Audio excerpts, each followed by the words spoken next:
어머님 누구 의심해요? 집에 어머님밖에 없었는데 돈봉투가 날개가 달려서 날아갔겠어요? 솔직히 말씀하세요. 어머님이 돈 가져갔죠. 돈 어디다 숨겨서요? 새벽 5시 반. 알람이 울리기도 전에 눈이 떠지는 건 평생의 습관 같은 거였어요. 남편 일찍 여의고 저 혼자 아들 고정 시기를 키우며 식당 일을 할 때부터 몸에 밴 거죠. 옆방에서 자고 있을 아들 내외와 손주 민준이를 생각하며 조용히 부엌으로 향했어요. 보글보글 쌀 씻는 소리, 멸치 육수 내는 냄새가 이른 아침의 정막을 깼어요. 며느리 하정민은 한식을 입에도 안 대지만 그래도 제 아들 정식이는 엄마 밥을 제일 좋아하거든요. 뜨끈한 된장찌개에 어젯밤 미리 재워둔 불고기, 노릇하게 구운 생선까지. 이 정도는 차려야 아침 밥상 같다고 생각했어요. 1시간쯤 지났을까요? 며느리 하정미가 잔뜩 부은 얼굴로 방에서 나왔어요. 저를 힐끗 보더니 대뜸 냉장고 문부터 활짝 열어젖히더군요. 아우, 어머님. 제가 아침부터 고기 냄새 피우지 말라고 말씀드리지 않았어요? 속 울렁거려 죽겠네. 그래도 정식이가 불고기 좋아하잖니.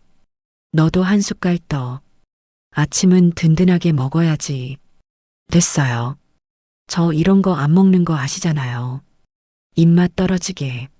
하정민은 찬물만 벌컥벌컥 들이켜더니 식탁 의자에 앉아 스마트폰만 들여다봤어요. 제가 정성껏 차린 반찬들은 거들떠보지도 않았죠. 어머님, 왜? 이 반찬들 다 돈 낭비 아니에요? 어차피 저녁 되면 다 버릴 거면서 맨날 똑같은 거 만드시느라 장 보는 돈도 만만치 않겠어요. 순간 손에 들고 있던 국자가 부르르 떨렸어요. 하지만 저는 꾹 참았죠. 남는 게 뭐가 있어. 너희가 잘 먹으면 그만이지. 잘 먹긴 누가 잘 먹어요. 정식 씨나 좋아하지.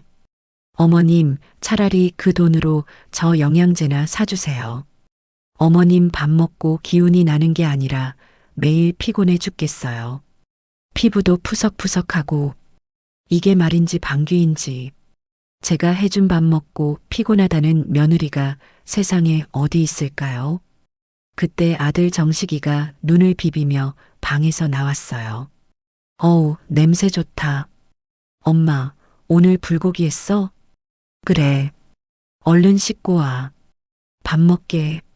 아들이 식탁에 앉자마자 하정미가 젓가락으로 반찬 그릇을 툭툭 치며 말했어요. 정식 씨, 당신은 이게 목구멍으로 넘어가? 아침부터 이렇게 기름진 걸 어떻게 먹어? 왜 그래? 맛있기만 한데. 엄마 솜씨가 어디가? 정식이는 제 눈치를 한번 보더니 얼른 밥을 입안에 우겨 넣었어요. 당신이나 많이 먹어요. 난 그냥 커피 마실래. 어머님, 그리고 저가스레인지 좀 쓰지 마세요. 집안에 냄새 배잖아요. 인덕션 좋은 거 많던데 그걸로 바꿔요. 아셨죠? 하정미는 빈말이라도 잘 먹겠다는 말 한마디 없이 자기가 마실 커피물만 전기포트에 올리고는 다시 방으로 쏙 들어가 버렸어요. 덩그러니 남은 밥상머리에서 아들은 그저 밥그릇에 고개만 쳐박고 있었죠. 저 밥상 차리느라 쓴 돈이 다 제 주머니에서 나간다는 건 알기나 할까요? 그날 오후였어요. 정식이 월급날이었거든요. 아니나 다를까 하정미는 백화점 쇼핑백을 양손 가득 들고 현관문을 들어섰어요. 누가 봐도 값비싸 보이는 주황색, 파란색 쇼핑백들이었죠. 아가, 그건 다 뭐니? 또 뭘 그렇게 많이 샀어? 아, 이거요? 다 민준이 거랑 제 거예요. 정식 씨는 양말 하나 사줬네요. 아니, 아들 월급날인 건 알지만 씀씀이가 너무 큰 거 아니니? 그걸 다 어디다 쓰려고. 제가 한마디 하자 하정미는 들고 있던 쇼핑백을 소파에 거칠게 내려놓으며 저를 쏘아봤어요. 어머님이야말로 돈도 안 버시면서 집에 그냥 계시잖아요. 제가 이 집 살림 관리하느라 얼마나 힘든지 아세요? 민준이 교육비는 생각 안 하세요? 이게 다 투자라고요. 투자. 투자는 무슨. 너가 지난번에 산 그 가방은 메고 다니긴 하니? 장롱에 그냥 넣어둘 거면서 왜 자꾸 사? 어머님, 그건 제 기쁨이에요. 어머님은 평생 식당 일만 하셔서 그런 거 모르시죠? 사람은 좀 꾸미고 살아야 대접받는 거예요. 기가 막혔어요. 저렇게 벌벌 떨면서 돈 쓸 거면 저한테 손이나 벌리지 말 것이지. 그래서 말인데요, 어머님. 또 뭐? 이번 달 생활비 지난달보다 50만 원 더 주세요. 뭐? 50만 원을 더 달라고? 아니, 지난달에 올려준 게 얼만데. 민준이 학원비 올랐어요. 영어 유치원에서 이제 특별 활동으로 승마까지 한대요. 남들 다 하는데 우리 민준이만 뺄 수 없잖아요. 승마는 무슨 승마야? 걔가 무슨 왕자라도 돼? 너희 아빠 월급으로 그게 다 감당이 된다고 생각하니? 그러니까 어머님이 보태주셔야죠. 어머님 통장에 돈 모아둔 거 알아요. 저번에 정식 씨한테 다 들었어요. 아들이, 제 아들 정식이가 그런 말까지 며느리한테 다 했더군요. 남편 죽고 식당 허리 부러져라 이래서 모은 돈이었어요. 이 아파트 살 때 대출금 갚고 남은 제 마지막 남은 노후 자금이었죠. 그걸 알고 며느리가 저렇게 당당하게 요구하는 거였어요. 그 돈은 내 돈이야. 너희 주려고 모은 돈 아니야. 와, 진짜 치사하시다. 어차피 그 돈 다 정식 씨한테 물려주실 거면서 아들한테 쓰는 게 그렇게 아까우세요? 그럼 민준이 승마 당장 그만두게 할게요. 애가 기죽어서 학교 가도 전 몰라요. 저건 협박이었죠. 제가 손주 민준이를 얼마나 예뻐하는지 아니까 저러는 거였어요. 저는 입술만 깨물고 부엌으로 들어가 버렸어요. 등 뒤로 하정미의 비웃음 섞인 콧소리가 들리는 듯 했죠. 결국 그날 저녁 저는 통장에서 50만 원을 더 찾아 며느리 손에 쥐어줘야 했어요. 그리고 며칠 뒤 사건이 터지기 직전이었죠. 그날따라 아들 정식이는 회사 일로 늦는다고 했어요. 민준이는 일찍 잠들었고 저와 며느리만 거실에서 텔레비전을 보고 있었죠. 제가 좋아하는 연속극이 막 시작하려는데 하정미가 갑자기 텔레비전을 팍 꺼버렸어요. 어머님, 저랑 얘기 좀 해요. 무슨 얘기? 나 저거 봐야 하는데. 그깟 드라마가 중요해요. 지금 우리 미래가 달린 일인데. 하정미는 제 앞에 앉더니 다리를 꼬고 팔짱을 꼈어요. 그러고는 정말 아무렇지도 않게 입을 열었죠. 어머님, 이 집 어차피 나중에 정식이 줄 거잖아요. 맞죠? 설마 딸도 없으신데 다른 데 주시려는 건 아니죠? 무슨 말을 하고 싶은 거야. 그냥 지금 저한테 명예 이전해 주세요. 순간 제 귀를 의심했어요. 지금 저 며느리가 뭐라고 한 건지. 너 지금 무슨 말을 한 거니? 못 들으셨어요? 이 집 제 명의로 달라고요. 어머님은 저희가 평생 모신다니까요. 제가 이 집으로 사업 좀 구상하게요. 사업이라. 며칠 전 백화점에서 쇼핑백 들고 온 그 모습이 떠올랐어요. 사업? 너가 무슨 사업을 한다고. 또 돈 쓸 궁리만 하는 거 아니야? 어머님은 뭘 모르시네. 요새는 집 담보로 대출받아서 투자하는 게 유행이에요. 가만히 앉아서 돈 버는 거라고요. 어머님처럼 평생 일만 해서 버는 시대는 끝났어요. 그래서 내 집을 담보로 너가 투자를 하겠다고? 그게 말이 되는 소리니? 왜 말이 안 돼요? 어차피 어머님 돌아가시면 다 우리 건데 지금 주나 나중에 주나 뭐가 달라요? 저는 저도 모르게 자리에서 벌떡 일어났어요. 온몸이 부들부들 떨렸죠. 뭐? 돌아가시면?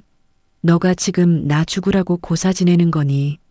아, 왜 소리를 지르세요? 틀린 말 했어요? 어머님 연세에 언제까지 이 집 붙들고 사실 건데요. 그냥 저희한테 맡기시고 편하게 노후 즐기시라니까요. 노후? 이 집이 내 노후 대책이야. 너 같은 애한테 이 집을 넘기느니 내가 길바닥에 버리는 게 낫겠다. 당장 그 말 취소하지 못해.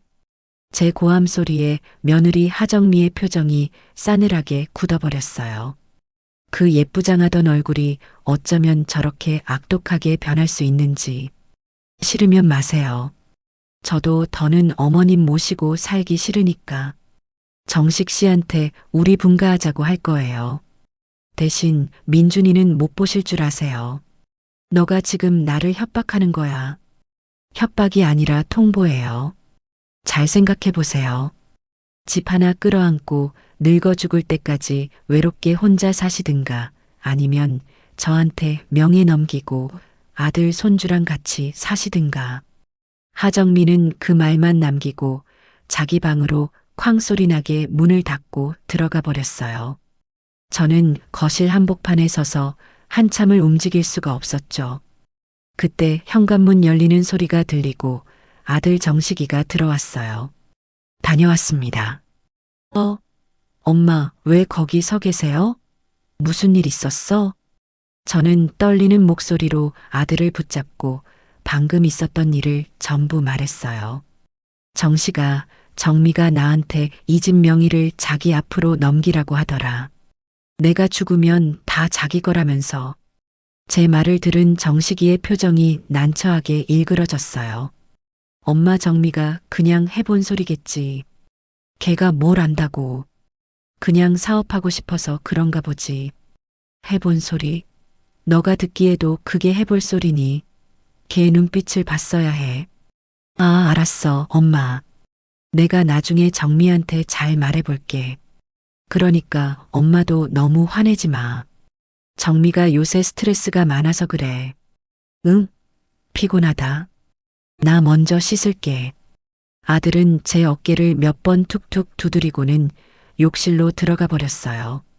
제 편을 들어주기는커녕 오히려 며느리를 감싸는 저 태도에 저는 다리에 힘이 풀려 그 자리에 주저앉고 말았죠. 그날 밤 저는 결심했어요. 내 재산은, 내 집은 나 스스로 지켜야 한다고요. 그리고 저것들을 어떻게든 이 집에서 내보내야겠다고 말이에요. 저 며느리의 탐욕이 어디까지 갈지 저는 그때까지만 해도 상상도 못하고 있었어요. 그게 바로 며칠 뒤 저를 도둑으로 몰아세울 그 끔찍한 사건의 시작이었죠. 며느리 하정미에게 집 명의를 거절한 그날 이후 집안 공기는 얼음장처럼 차가워졌어요. 하정미는 저를 아예 없는 사람 취급했죠. 제가 거실에 앉아 있으면 자기도 보란 듯이 소파에 누워 과자를 부스러뜨리며 먹었고 제가 말을 걸면 이어폰을 꽂고는 들리지 않는 척했어요. 아들 정식이는 그 사이에서 눈치만 보며 엄마 정미가 아직 어려서 그래 라는 멍청한 소리나 하고 있었죠. 그러던 며칠 뒤 손주 민준이의 7번째 생일이 다가왔어요. 그날 아침은 웬일로 하정미가 부산을 떨더군요.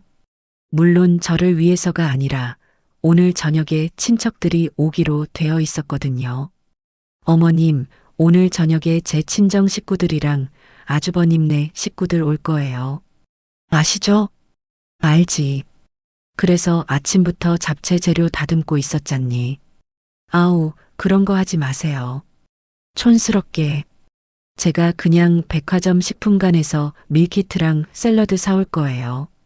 어머님은 그냥 가만히 계시는 게 도와주시는 거예요. 괜히 주방 어지르지 마세요. 제 손에 들려있던 당근이 바닥으로 떨어졌어요. 평생을 음식 장사로 자식 먹여 살린 저한테 촌스럽다니요. 하지만 저는 꾹 참았어요. 오늘 같은 날 싸워봤자 저만 손해니까요. 저녁이 되고 사람들이 하나둘 모여들었어요. 하정미는 언제 그랬냐는 듯이 세상에서 제일 상냥한 며느리, 제일 다정한 엄마인 척 연기를 하더군요. 어머님, 이것 좀 드셔보세요. 제가 백화점에서 제일 좋은 걸로 사왔어요. 아주버님, 어서 오세요. 정식 씨가 아주버님 오신다고 얼마나 기다렸는지 몰라요. 그 꼴이 하도 역겨워서 저는 속으로 헛웃음만 쳤죠. 친척들은 민준이에게 우리 민준이 많이 컸네. 생일 축하한다. 하면서 준비한 용돈 봉투를 건넸어요. 형수님, 이거 민준이 장난감 사주세요. 정미야, 이건 민준이 통장에 넣어줘라. 봉투가 꽤 두둑했어요. 어림잡아도 100만 원은 좋게 넘어 보였죠. 하정미는 그 돈 봉투들을 하나로 모아 빳빳한 흰 봉투에 전부 넣었어요. 그러고는 모두가 보는 앞에서 그 봉투를 식탁 한가운데에 떡하니 올려놨죠. 어머님, 아주버님, 형님. 이 돈은 우리 민준이 대학 등록금으로 제가 잘 모아두겠습니다. 호호. 그렇게 화기애애한 척 생일 파티가 끝났어요. 친척들이 모두 돌아가고 설거지는 당연히 제 몫이었죠. 하정미는 피곤하다며 소파에 드러누워 스마트폰만 만지작거렸어요. 어머님, 설거지 다 하셨어요? 그래. 이제 다 끝냈다. 너도 좀 쉬어라. 아니요.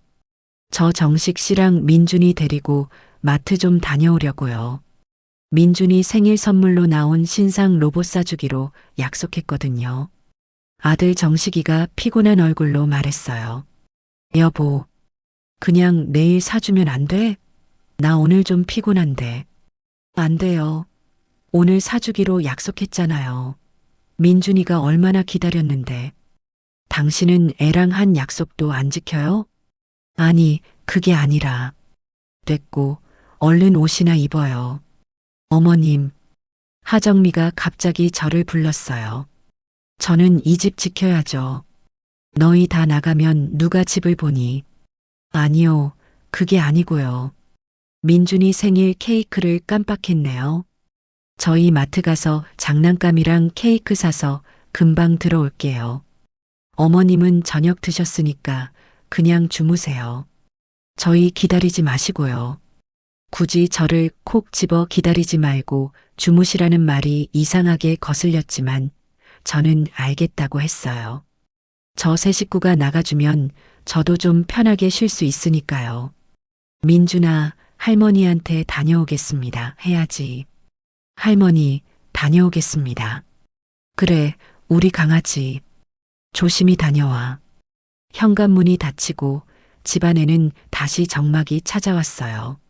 저는 쌓여있는 설거지거리를 마저 정리하고 거실 바닥에 떨어진 과자 부스러기를 치웠어요. 모든 정리를 마치고 나니 허리가 끊어질 것 같았죠. 아이고, 삭신이야. 씻고 좀 누워야겠다.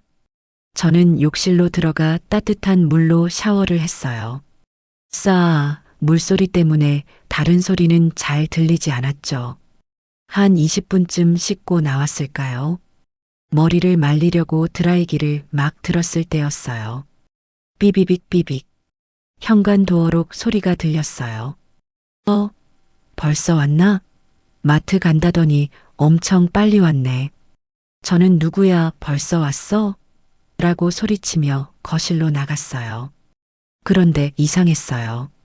거실에는 아무도 없었죠. 뭐지? 내가 잘못 들었나? 현관으로 가보니 신발장도 그대로였어요. 저는 고개를 갸웃하며 바람소리인가? 아니면 도어록이 고장났나? 라고 대수롭지 않게 생각했어요.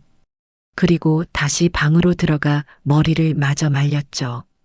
머리를 다 말리고 잠옷으로 갈아입은 뒤 깜빡 잊고 안 먹은 저녁 약을 챙겨 먹으러 다시 부엌으로 나갔어요. 식탁 위에는 여전히 하정미가 올려뒀던 그 흰 봉투가 놓여 있었어요. 저걸 왜 저기다 그냥 둔대. 저러다 잃어버리면 어쩌려고. 저는 봉투를 들어서 거실 서랍장 위에 올려둘까 하다가 남의 돈에 함부로 손 떼는 게 아닌 것 같아서 그냥 뒀어요. 그렇게 1시간쯤 지났을까요? 현관문이 다시 삐비빅하고 열렸어요. 이번에는 진짜였죠. 다녀왔습니다. 민준이의 우렁찬 목소리와 함께 아들 내외가 들어왔어요. 민준이 손에는 커다란 로봇 상자가 들려 있었고 하정미 손에는 작은 케이크 상자가 있었죠. 왔니? 웬일로 일찍 왔네. 네, 엄마. 차가 안 막혀서요. 아들 정식이는 피곤한지 소파에 벌러덩 드러 누웠어요. 그때였어요.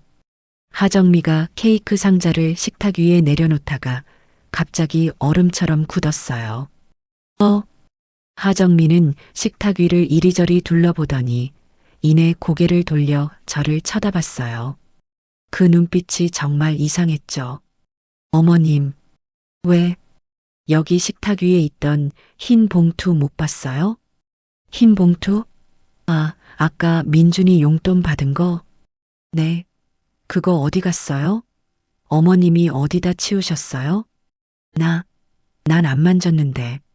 아까 거기 그대로 있던데.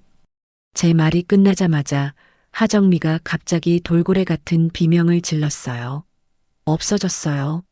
없어졌다고요. 어머님, 돈 봉투 어디 갔어요? 저도 깜짝 놀라서 식탁으로 달려갔어요.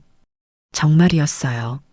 제가 아까 약 먹을 때만 해도 분명히 그 자리에 있던 흰 봉투가 감쪽같이 사라진 거였죠. 이상하다 아까까지만 해도 분명히 있었는데.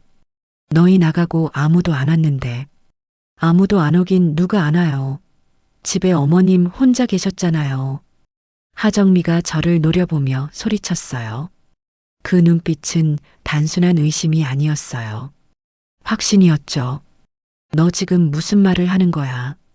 설마 나를 의심하는 거니? 그럼 누굴 의심해요? 집에 어머님밖에 없었는데 돈 봉투가 날개가 달려서 날아갔겠어요? 어머님, 솔직히 말씀하세요. 어머님이 돈 가져갔죠. 뭐라고? 이 애가 지금 미쳤나?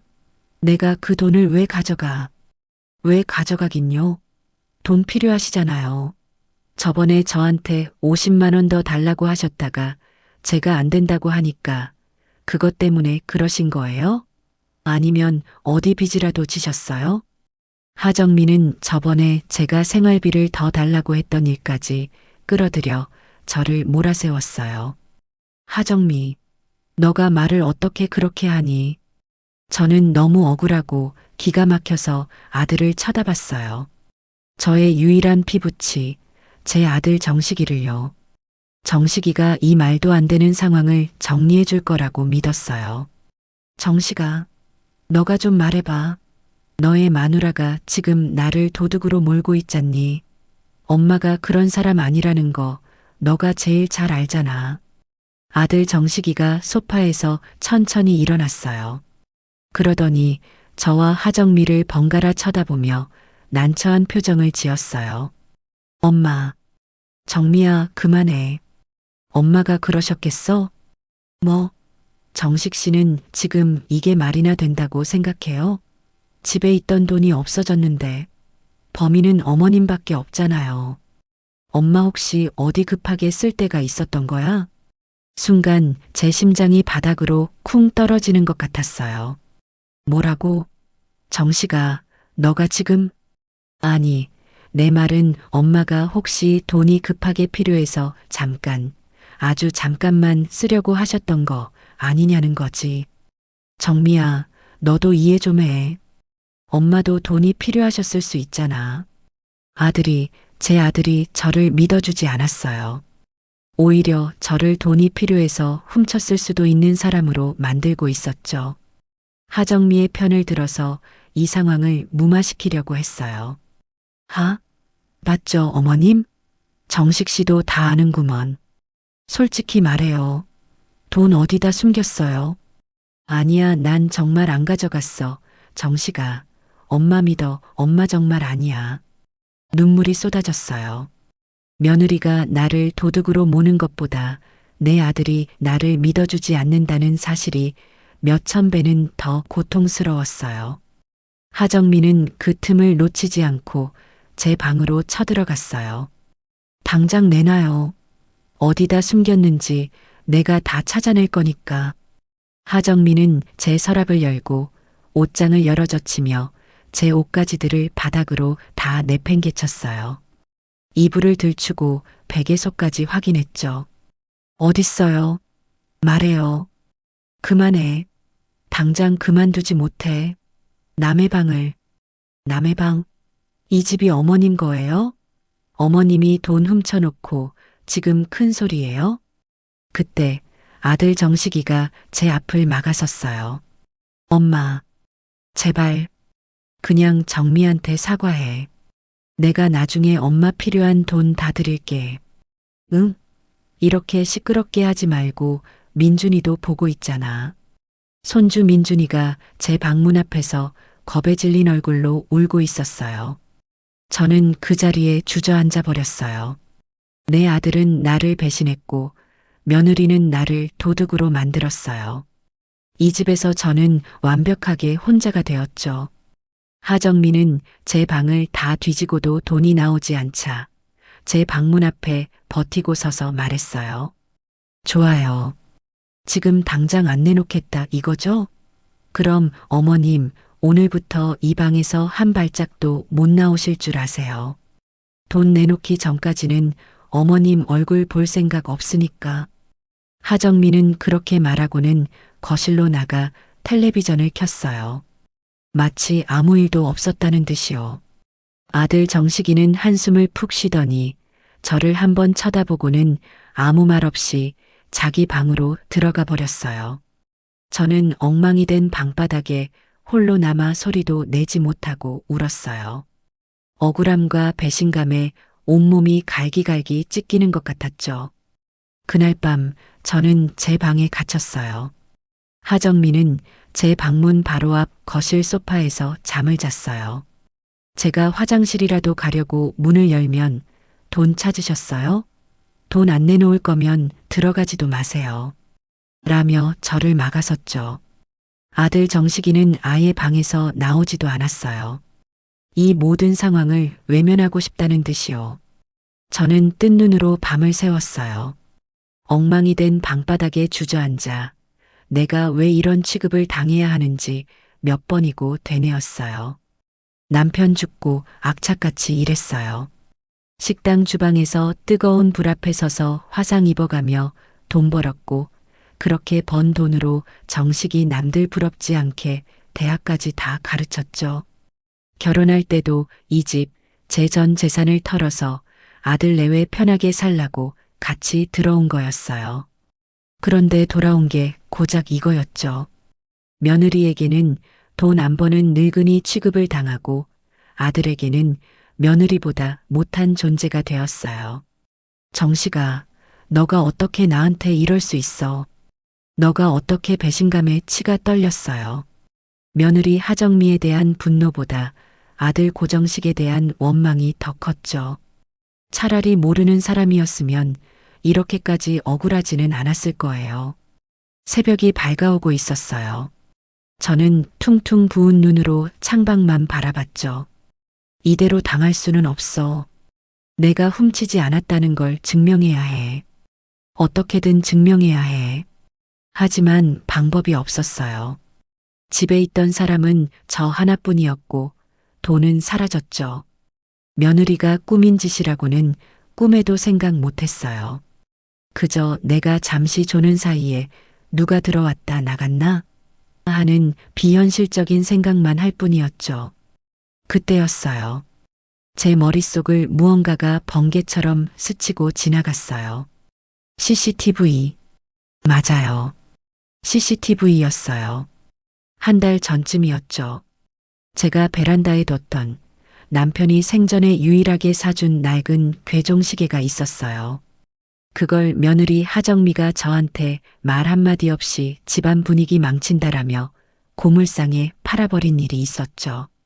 그때 제가 일주일 내내 울면서 며느리한테 따졌지만 며느리는 그깟 고물이 뭐가 중요하냐라며 오히려 저한테 유난 떤다고 화를 냈어요. 그 일 이후로 저는 며느리가 무서워졌어요. 내가 아끼는 물건들, 심지어는 나 자신까지 저 며느리가 언젠가 내다버릴지도 모른다는 공포가 생겼죠. 그래서 아들 내외 몰래 거실 천장 구석, 에어컨 옆에 작은 가정용 CCTV를 설치했어요. 손주 민준이가 혼자 있을 때 안전한지 보겠다는 핑계였지만 사실은 하정미를 감시하기 위한 목적이었죠. 저는 가슴이 미친 듯이 뛰는 걸 느끼며 떨리는 손으로 스마트폰을 집어들었어요. 제발 녹화가 되어 있어야 해. 스마트폰 배경화면에 숨겨져 있던 CCTV 앱을 실행했어요. 다행히 와이파이는 연결되어 있었죠. 거실 카메라가 실시간으로 보였어요. 소파에서 하정미가 대자로 뻗어 자고 있는 모습이 보였죠. 저는 떨리는 손가락으로 녹화 영상 보기를 눌렀어요. 어제 저녁 아들 내외가 마트에 간 시간. 저녁 8시경이었죠. 그리고 제가 샤워를 하러 들어간 시간. 8시 20분. 모든 것이 순조롭게 녹화되고 있었어요. 그리고 8시 25분. 제가 욕실에 있을 때였죠. 삐비빅 삐빅. 현관문이 열리는 소리가 녹음되었어요. 역시 내가 잘못 들은 게 아니었어.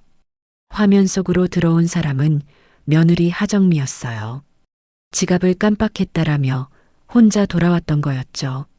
저는 그때 샤워 중이라 그 소리를 못 들었거나 들었어도 물소리에 묻혀 대수롭지 않게 여겼던 거였어요. 화면 속의 하정미는 거실로 들어오더니 욕실 문 쪽을 한번 힐끗 쳐다봤어요. 싸아 하는 물소리가 들리는지 고개를 끄덕였죠. 그리고는 망설임 없이 식탁으로 걸어갔어요. 사방을 한 번 더 휙 둘러보고는 식탁 위에 있던 그 흰 봉투를 집어들었어요. 그리곤 그걸 자기 핸드백 깊숙이 쑤셔 넣었어요. 저는 제 눈을 의심했어요. 이게 무슨...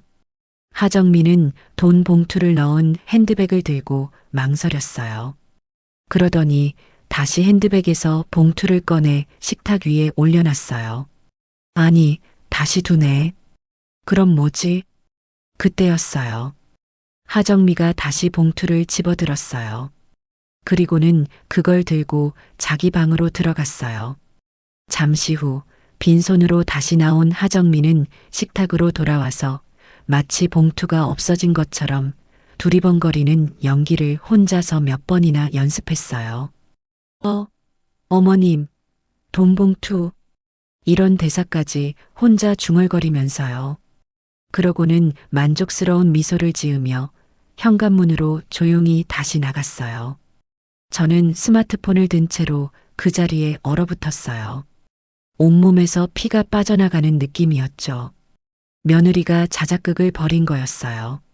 자기가 돈을 숨겨놓고 저를 도둑으로 몰아세운 거였죠. 왜? 이유는 하나밖에 없었어요. 진명이. 며칠 전 제가 진명의 이전을 거절하자 저를 이 집에서 내쫓기 위해 이런 끔찍한 짓을 꾸민 거였어요. 저를 도둑으로 만들어서 아들 정식이가 제게서 등을 돌리게 만들려고요. 순간 억울함과 슬픔이 아니라 피가 거꾸로 솟는 듯한 분노가 치밀어 올랐어요. 이런 악마 같은 년. 눈물이 쏙 들어갔어요. 대신 심장이 차갑게 식어버렸죠. 그래. 너가 이렇게 나온다 이거지. 저는 당장이라도 저 영상을 들고 거실로 뛰쳐나가 며느리와 아들의 면전에 집어 던지고 싶었어요. 하지만 저는 참았어요. 지금 이걸 터뜨리면 저 며느리는 또 무슨 짓을 할지 몰랐어요. 어머님이 조작한 거다. 어머님이 저를 모함하는 거다라며 되레 큰 소리를 칠 게 뻔했죠. 아들 정식이는 또 그 말에 흔들릴 거고요. 확실한 증거가 필요해. 스마트폰 앱에 있는 영상은 언제든 삭제될 수 있었어요. 저는 이 영상을 하드카피로 실물로 가지고 있어야 했어요. 저는 숨을 죽이고 하정미가 깨기만을 기다렸어요. 아니, 하정미가 집을 비우기만을 기다렸죠. 아침 8시가 되자 하정미가 일어났어요. 저를 감시하느라 소파에서 자서 그런지 찌뿌둥한 얼굴로 제 방문을 힐끗 보더군요. 어머님, 아직도 돈 안 내놓으셨어요? 쯧쯧. 그러게 왜 그런 짓을 하셔가지고. 그러고는 아들 정식이와 손주 민준이를 깨워 아침을 차렸어요. 물론 제 밥은 없었죠. 오전 9시 하정미가 민준이를 유치원에 데려다 준다며 집을 나갔어요. 아들 정식이는 어제 저녁부터 회사에 급한 일이 생겼다며 아직 귀가하지 않았죠. 지금이었어요. 저는 방에서 뛰쳐나와 거실에 있는 컴퓨터를 켰어요. 손이 덜덜 떨려서 암호가 자꾸 틀렸죠. 진정해. 김영순. 진정해. 로그인을 하고 CCTV 앱의 PC 버전을 실행했어요. 어젯밤 그 시간대의 영상을 찾아 다운로드 버튼을 눌렀어요. 1분, 2분. 파일이 다운로드되는 그 시간이 마치 100년처럼 느껴졌어요. 띠링. 다운로드가 완료되었어요. 저는 서랍에서 몰래 숨겨두었던 USB 하나를 꺼내 컴퓨터에 꽂았어요.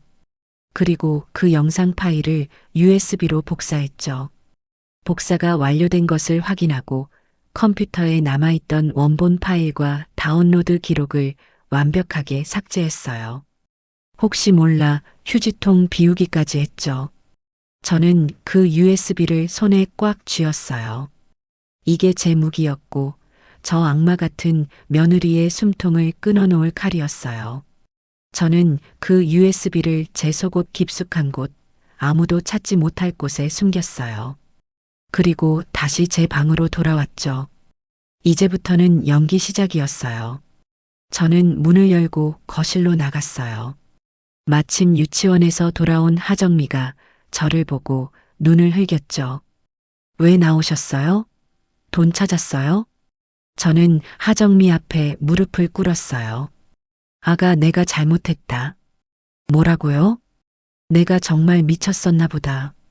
어제 식탁에 그 돈을 보니까 순간적으로 내가 며칠 전에 너한테 돈 달라고 했다가 거절당한 게 생각나서 홧김에 그랬나 보다. 하정미의 얼굴에 승리의 미소가 번지는 게 보였어요. 그럴 줄 알았어요. 역시 어머님이 가져간 거 맞죠? 그래서 돈은 어디 있어요? 그게 내가 너무 무서워서 아파트 화단에다가 어젯밤에 몰래 숨겨놨는데 아침에 가보니까 없어졌더라. 누가 가져갔나 봐. 정말이야. 아가, 나 좀 믿어줘. 저는 돈은 없지만 죄는 인정하는 방식을 택했어요. 하정미는 제 말을 듣더니 어이가 없다는 듯이 웃었어요. 뭐요? 화단에 숨겼는데 없어졌다고요? 지금 저랑 장난해요. 그 돈이 얼만데? 정말이야, 내가 무슨 돈이 있겠니? 내가 다 물어줄게 하니 내가 평생 너희 집에서 종처럼 일하면서 갚을게. 제발 정식이한테만 말하지 말아줘. 응? 제 연기에 하정미는 완벽하게 속아 넘어갔어요. 종처럼 일해요? 어차피 지금까지도 그러셨잖아요. 좋아요. 그럼 앞으로 생활비 한 푼도 못 받는 줄 아세요. 그리고 이 집 청소, 빨래, 밥, 민준이 등하원까지 다 어머님이 하세요. 어디서 도둑질을 해놓고. 알겠다, 알겠어. 뭐든지 다 할게. 저는 바닥에 엎드려 빌었어요. 하정미는 저를 벌레 보듯 쳐다보더니 재수 없어라는 말을 남기고 방으로 휙 들어가 버렸죠. 저는 천천히 일어났어요. 무릎이 아팠지만 그것보다 더 차가운 복수심이 제 심장을 뛰게 했어요. 그래, 하정미. 마음껏 웃어도 마음껏 나를 부려먹어. 너가 지금 나한테 하는 모든 짓 내가 수백 배로 돌려줄 테니까. 너희가 발붙이고 있는 이 집에서 내가 너희를 어떻게 내쫓는지 똑똑히 보게 될 거야. 그날 이후 저는 그 집에서 도둑이자 죄인으로 살았어요. 며느리 하정미는 제 자백을 받아냈다는 사실에 아주 의기양양했죠. 저를 부려먹는 강도는 상상을 초월했어요. 어머님, 지금 소파에서 뭐 하세요? 걸레질 안 해요? 저기 구석에 먼지 쌓인 거 안 보여요? 어머님, 민준이 돌아올 시간 다 됐는데 간식도 준비 안 하셨어요? 늙어서 돈이나 훔치고 이젠 애 간식 하나 못 챙기세요? 저는 아무 대꾸도 하지 않고 묵묵히 일했어요. 하정민은 제가 순순히 따르자 더 기고만장해졌죠. 가장 비참했던 건 밥 먹는 시간이었어요. 도둑이랑은 겸상 안 해요. 하정민은 저를 식탁에 앉지도 못하게 했어요. 어머님은 그냥 부엌 바닥에서 드세요. 그것도 감지덕지한 줄 아시고요. 우리가 먹다 남긴 거 드릴 테니까. 아들 정식이가 퇴근하고 돌아와도 상황은 마찬가지였어요. 정식 씨, 어머님은 먼저 드셨대요. 우리는 우리끼리 먹어요. 이거 당신 좋아하는 갈비찜이에요. 정식이는 부엌 구석에서 찬밥에 물 말아 먹는 저를 힐끗 쳐다봤지만 그저 한숨만 한번 푹 쉴 뿐 아내를 말리지 않았어요. 아니, 말릴 생각이 없어 보였죠. 아들 녀석에게 저는 이미 며느리 돈을 훔친 부끄러운 엄마일 뿐이었어요. 하정미의 만행은 거기서 그치지 않았어요. 손주 민준이에게까지 저를 멀리하도록 시켰죠. 민준아, 할머니한테 가지 마. 할머니가 민준이 돈 훔쳐간 도둑이야. 할머니 말 들으면 민준이도 도둑 되는 거야. 알았지? 7살짜리 아이가 뭘 알겠어요. 엄마가 하는 말을 그대로 믿었죠. 제가 민준이를 보며 우리 강아지 오늘 유치원에서 뭐 했어? 라고 말을 걸면 민준이는 제 뒤로 숨거나 할머니 저리 가. 도둑이야. 라고 소리치며 울었어요. 그때마다 제 가슴은 갈기갈기 찢어졌지만 저는 이를 악물었어요. 조금만 참자. 김영순, 조금만 더 참으면 돼. 저는 밤마다 제 방에서 그 USB를 만지작거렸어요. 이게 제 유일한 희망이었죠. 며칠이 더 지났어요. 저는 하정미에게 거짓말을 했어요. 아가, 내가 너한테 훔친 돈을 갚아야 하는데 도저히 돈 나올 구멍이 없네. 혹시 내가 예전에 식당 일할 때 알던 동생한테라도 가서 10만 원이라도 꿔볼까 하는데 잠깐 나갔다 와도 될까? 하정미는 돈을 갚겠다는 말에 귀가 솔깃했는지 의심의 눈초리를 거두지 않으면서도 고개를 끄덕였어요. 좋아요. 대신 2시간 안에 돌아오세요. 괜히 어디로 튈 생각 마시고요. 어머님 주민등록증은 제가 가지고 있을게요. 알겠다. 고맙다, 아가. 저는 낡은 외투를 걸치고 집을 나섰어요. 하지만 제가 향한 곳은 친구 집이 아니었죠. 동네에서 가장 크고 입이 무겁기로 소문난 부동산이었어요. 부동산 사장이 저를 보더니 반갑게 인사했어요. 어이구, 사모님. 웬일이세요? 그 집에서 평생 사실 것처럼 하시더니. 사장님, 저 급하게 집 좀 내놓으려고요. 네, 집을요? 그 좋은 로열층을 왜요? 무슨 일 있으세요? 묻지 마시고 이 집 가장 빨리 팔아주세요. 가장 빨리요? 아무리 빨라도 한두 달은 걸릴 텐데요. 아니요. 일주일이요. 일주일 안에 팔아주세요. 시세보다 5천만 원 아니 1억 싸게 내놓을게요. 제 말에 부동산 사장이 눈이 동그래졌어요. 1억이나 싸게요? 사모님, 진짜 무슨 일 있으신 거죠? 그러지 마시고. 사장님, 저 지금 돈이 급해서 그래요. 대신 조건이 있어요. 조건이요? 절대 조용히 진행해야 해요. 우리 아들 며느리 아무도 모르게 해야 해요. 그리고 계약하는 날, 잔금 치르는 날, 전부 저한테만 연락 주셔야 해요. 하실 수 있겠어요? 부동산 사장은 제 비장한 표정을 보더니 무언가 큰일이 있다는 걸 직감한 듯 했어요. 알겠습니다, 사모님.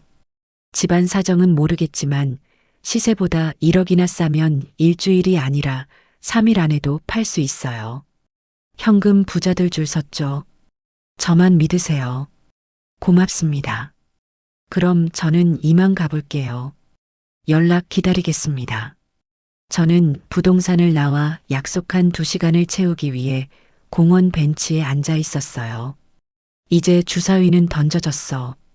집에 돌아가면 또 어떤 모욕이 저를 기다리고 있을까요? 하지만 이젠 두렵지 않았어요. 끝이 보였으니까요.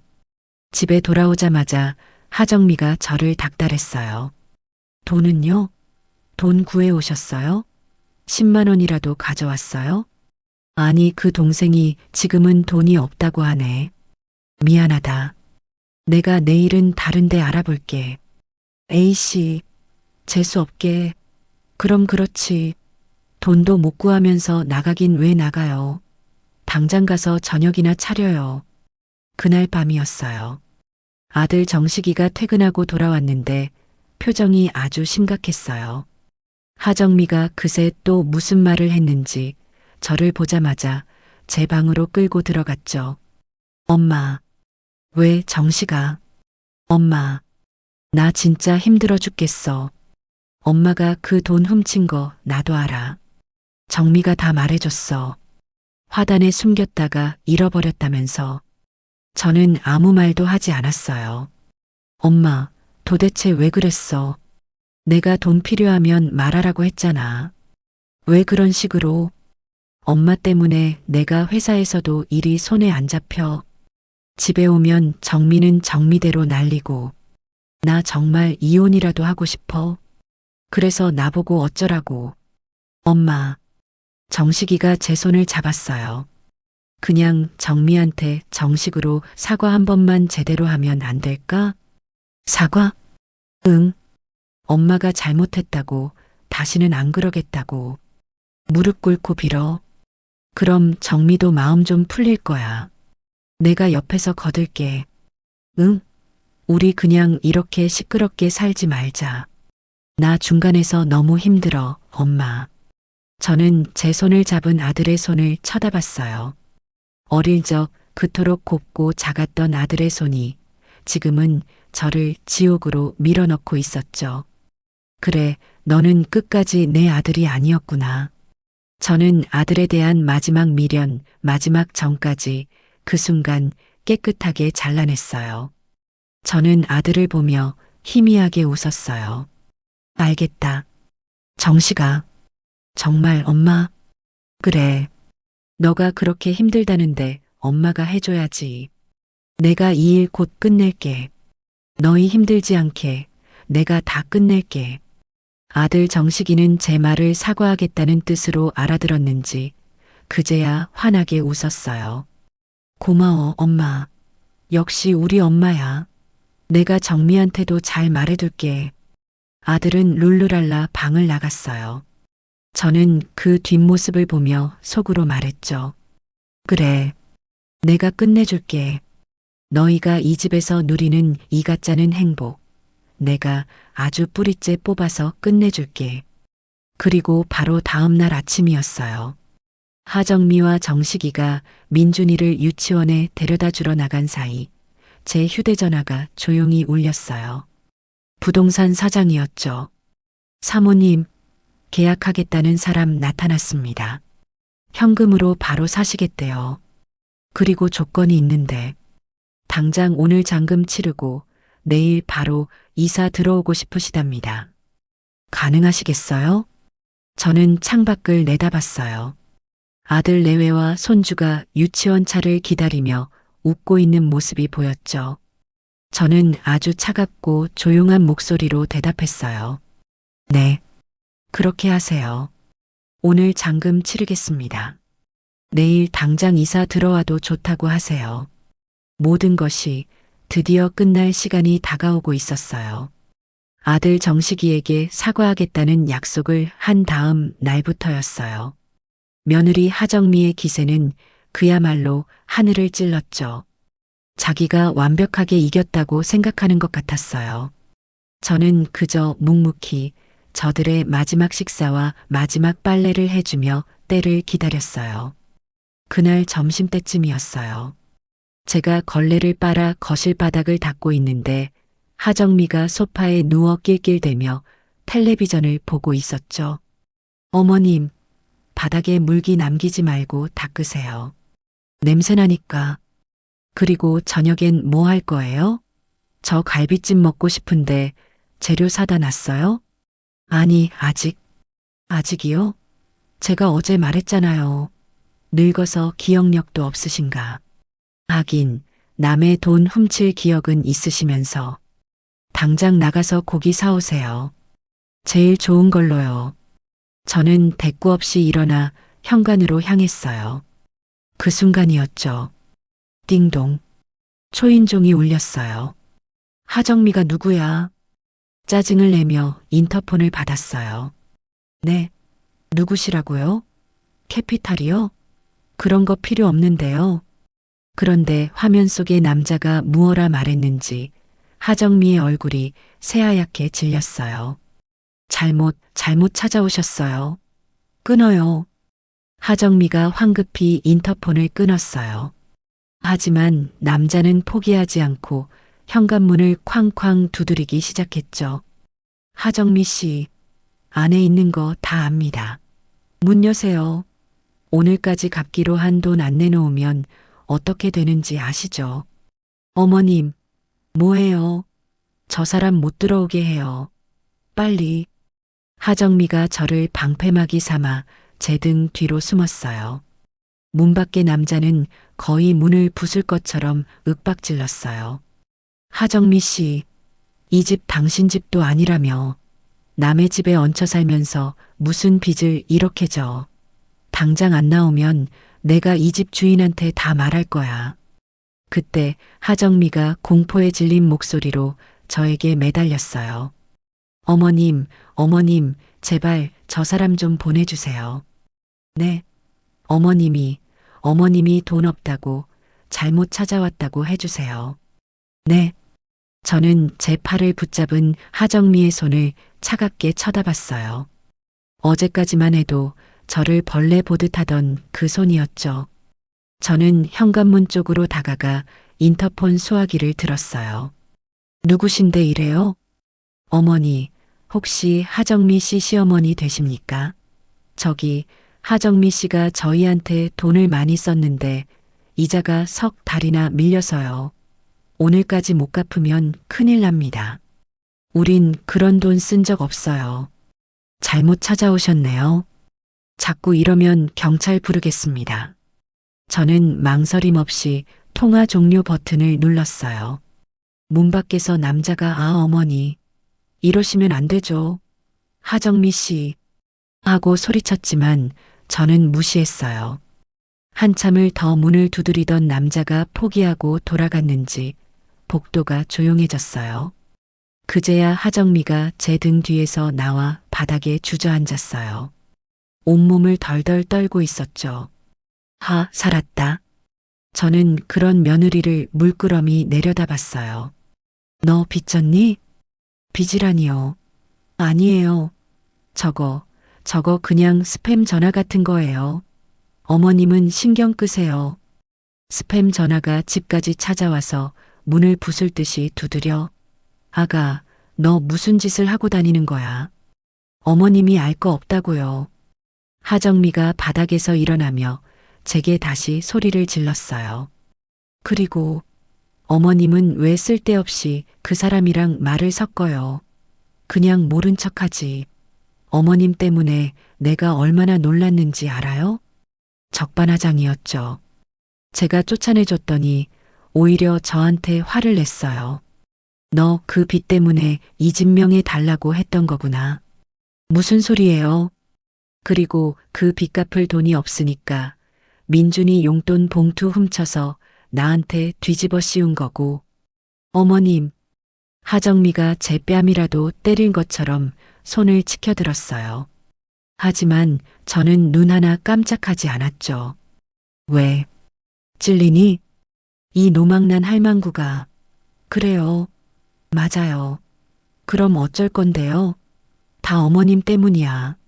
어머님이 순순히 집 명의만 넘겼어도 내가 이런 짓까지 안 했어요. 뭐라고? 어머님이 저한테 생활비라도 넉넉하게 주셨어요? 아니잖아요. 맨날 아껴라, 아껴라. 지긋지긋하다고. 그래서 주식으로 돈 좀 불려보려다가 그게 좀 꼬인 거라고요.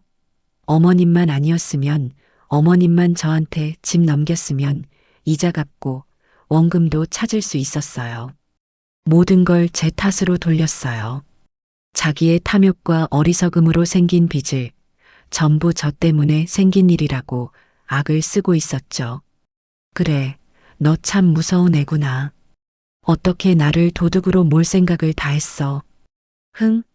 그게 뭐 대수라고요. 어차피 들키지도 않았잖아요.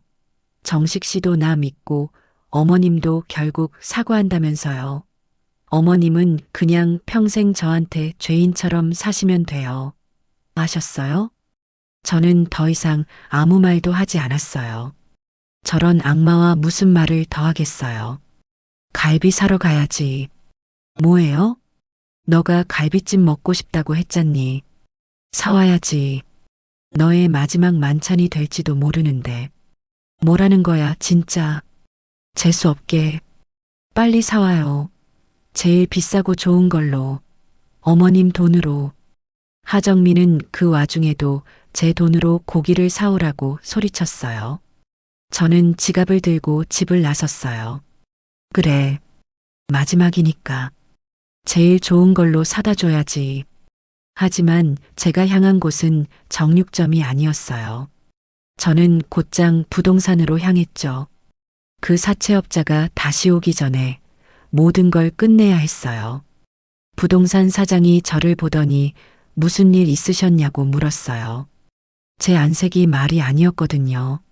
사장님, 저 오늘 당장 계약할 수 있는 사람 찾아봐 주세요. 시세보다 2억 싸게 내놓을게요. 네, 2억이요? 사모님, 그건 정말 파격적인데요. 제발요. 오늘 바로 돈 입금해 줄 수 있는 사람으로요. 저 정말 급해요. 사장님, 제 절박한 모습에 사장님이 어딘가로 급하게 전화를 걸기 시작했어요. 네, 박 사장님. 지금 금매로 나온 게 있는데 현금 바로 되시죠? 네. 로열층입니다. 지금 바로 오시라고요? 알겠습니다. 전화를 끊은 사장이 저를 봤어요. 사모님, 30분 안에 매수자 온답니다. 여기서 기다리시죠.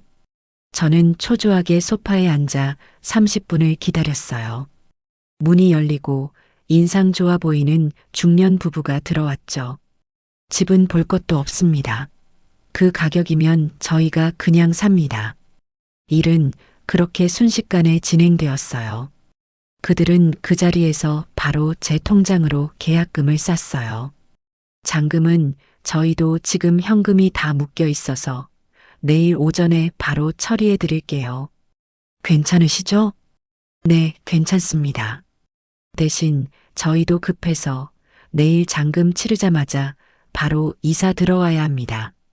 짐은 다 빼실 수 있으시죠? 제 짐은 가방 하나면 됩니다. 네. 아, 네. 그러시군요. 알겠습니다. 그럼 내일 오전 10시에 여기서 다시 뵙죠. 모든 게 꿈처럼 지나갔어요. 저는 계약서를 품에 안고 부동산을 나왔어요.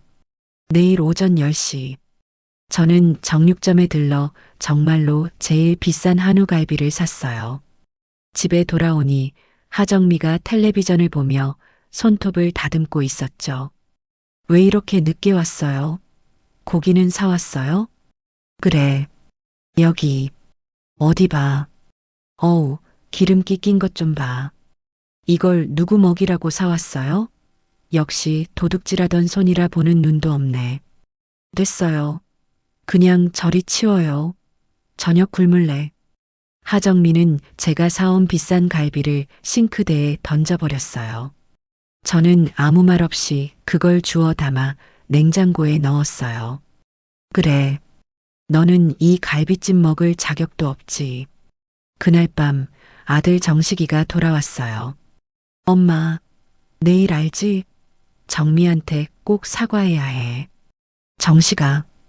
왜 엄마? 너는 엄마 믿니?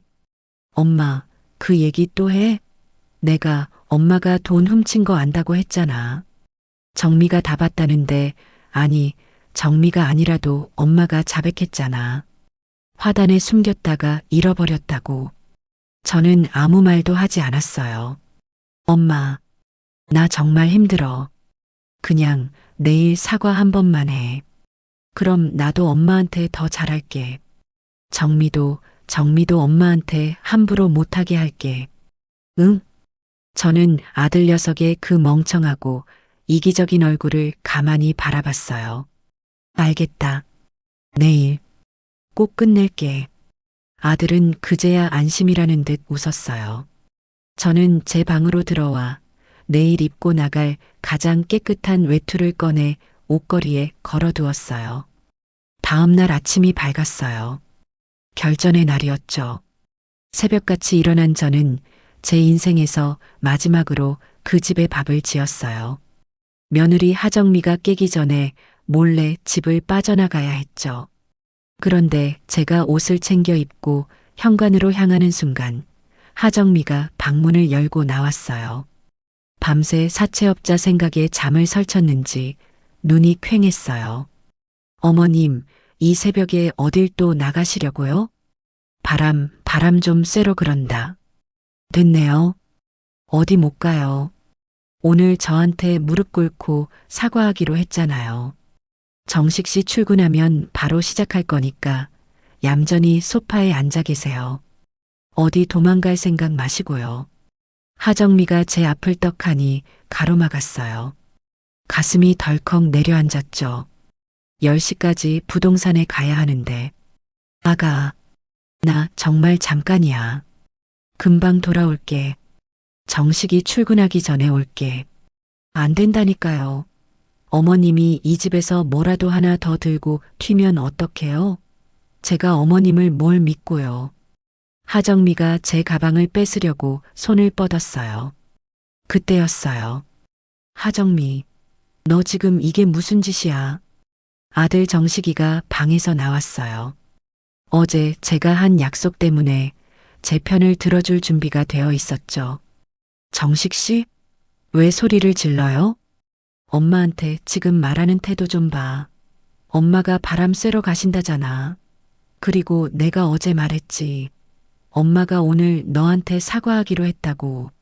엄마가 이렇게까지 나오시는데 너가 왜 길길이 날뛰어? 하정미는 분하다는 듯 입술을 깨물었어요. 그래도 저 어머님 못 믿겠단 말이에요. 됐어. 내가 엄마 믿어. 엄마, 다녀오세요. 정미 말 신경 쓰지 마시고요. 대신 10시 전에는 꼭 들어오셔야 해요. 저 출근하기 전에 사과하는 거 보고 가야 저도 마음이 편하니까. 저는 아들 녀석의 그 멍청한 배려 덕분에 겨우 집을 빠져나올 수 있었어요. 10시 전? 아니, 난 다시는 이 집에 돌아오지 않을 거란다. 저는 차가운 아침 공기를 마시며 부동산으로 향했어요. 제 가방 속에는 집문서와 인감도장, 그리고 그 USB가 들어 있었죠. 부동산 사무실에는 어제 만났던 중년 부부가 이미 와서 저를 기다리고 있었어요. 아이고, 사모님, 오셨군요. 저희는 어제 잠도 못 잤습니다. 이렇게 좋은 집을 사게 돼서요. 아닙니다. 제가 감사하죠. 저는 자리에 앉아 말없이 서류에 도장을 찍었어요. 어제 계약금을 제외한 나머지 잔금 수억 원이 제 통장으로 바로 입금되는 것을 문자로 확인했죠. 제 평생 모은 돈보다 더 큰 금액이었지만 이상하게 아무 감흥이 없었어요. 그저 끝났다는 생각뿐이었죠. 사모님, 아니, 김영순 선생님, 정말 감사드립니다. 저희가 말씀드린 대로 오늘 1시부터 이사 들어가겠습니다. 짐은 정말 없으신 거죠? 네. 제 짐은 이미 다 챙겨 나왔습니다. 이 가방 하나가 전부예요. 저는 제 발밑에 놓인 낡은 수트 케이시즈를 내려다봤어요. 아, 네. 그러시군요. 아무튼 정말 감사합니다. 이 집에서 행복하게 사세요. 두 분이야말로 부디 행복하게 사세요. 저보다 훨씬 더요. 저는 부동산을 나왔어요. 하늘이 어찌나 맑은지 눈이 부실 정도였죠. 이제 더 이상 돌아갈 집은 없었어요. 저는 곧장 근처 은행으로 향했어요. 그리고 통장에 들어온 거액의 돈 중 딱 1년치 월세와 보증금, 그리고 생활비 정도만 다른 통장으로 옮겼어요.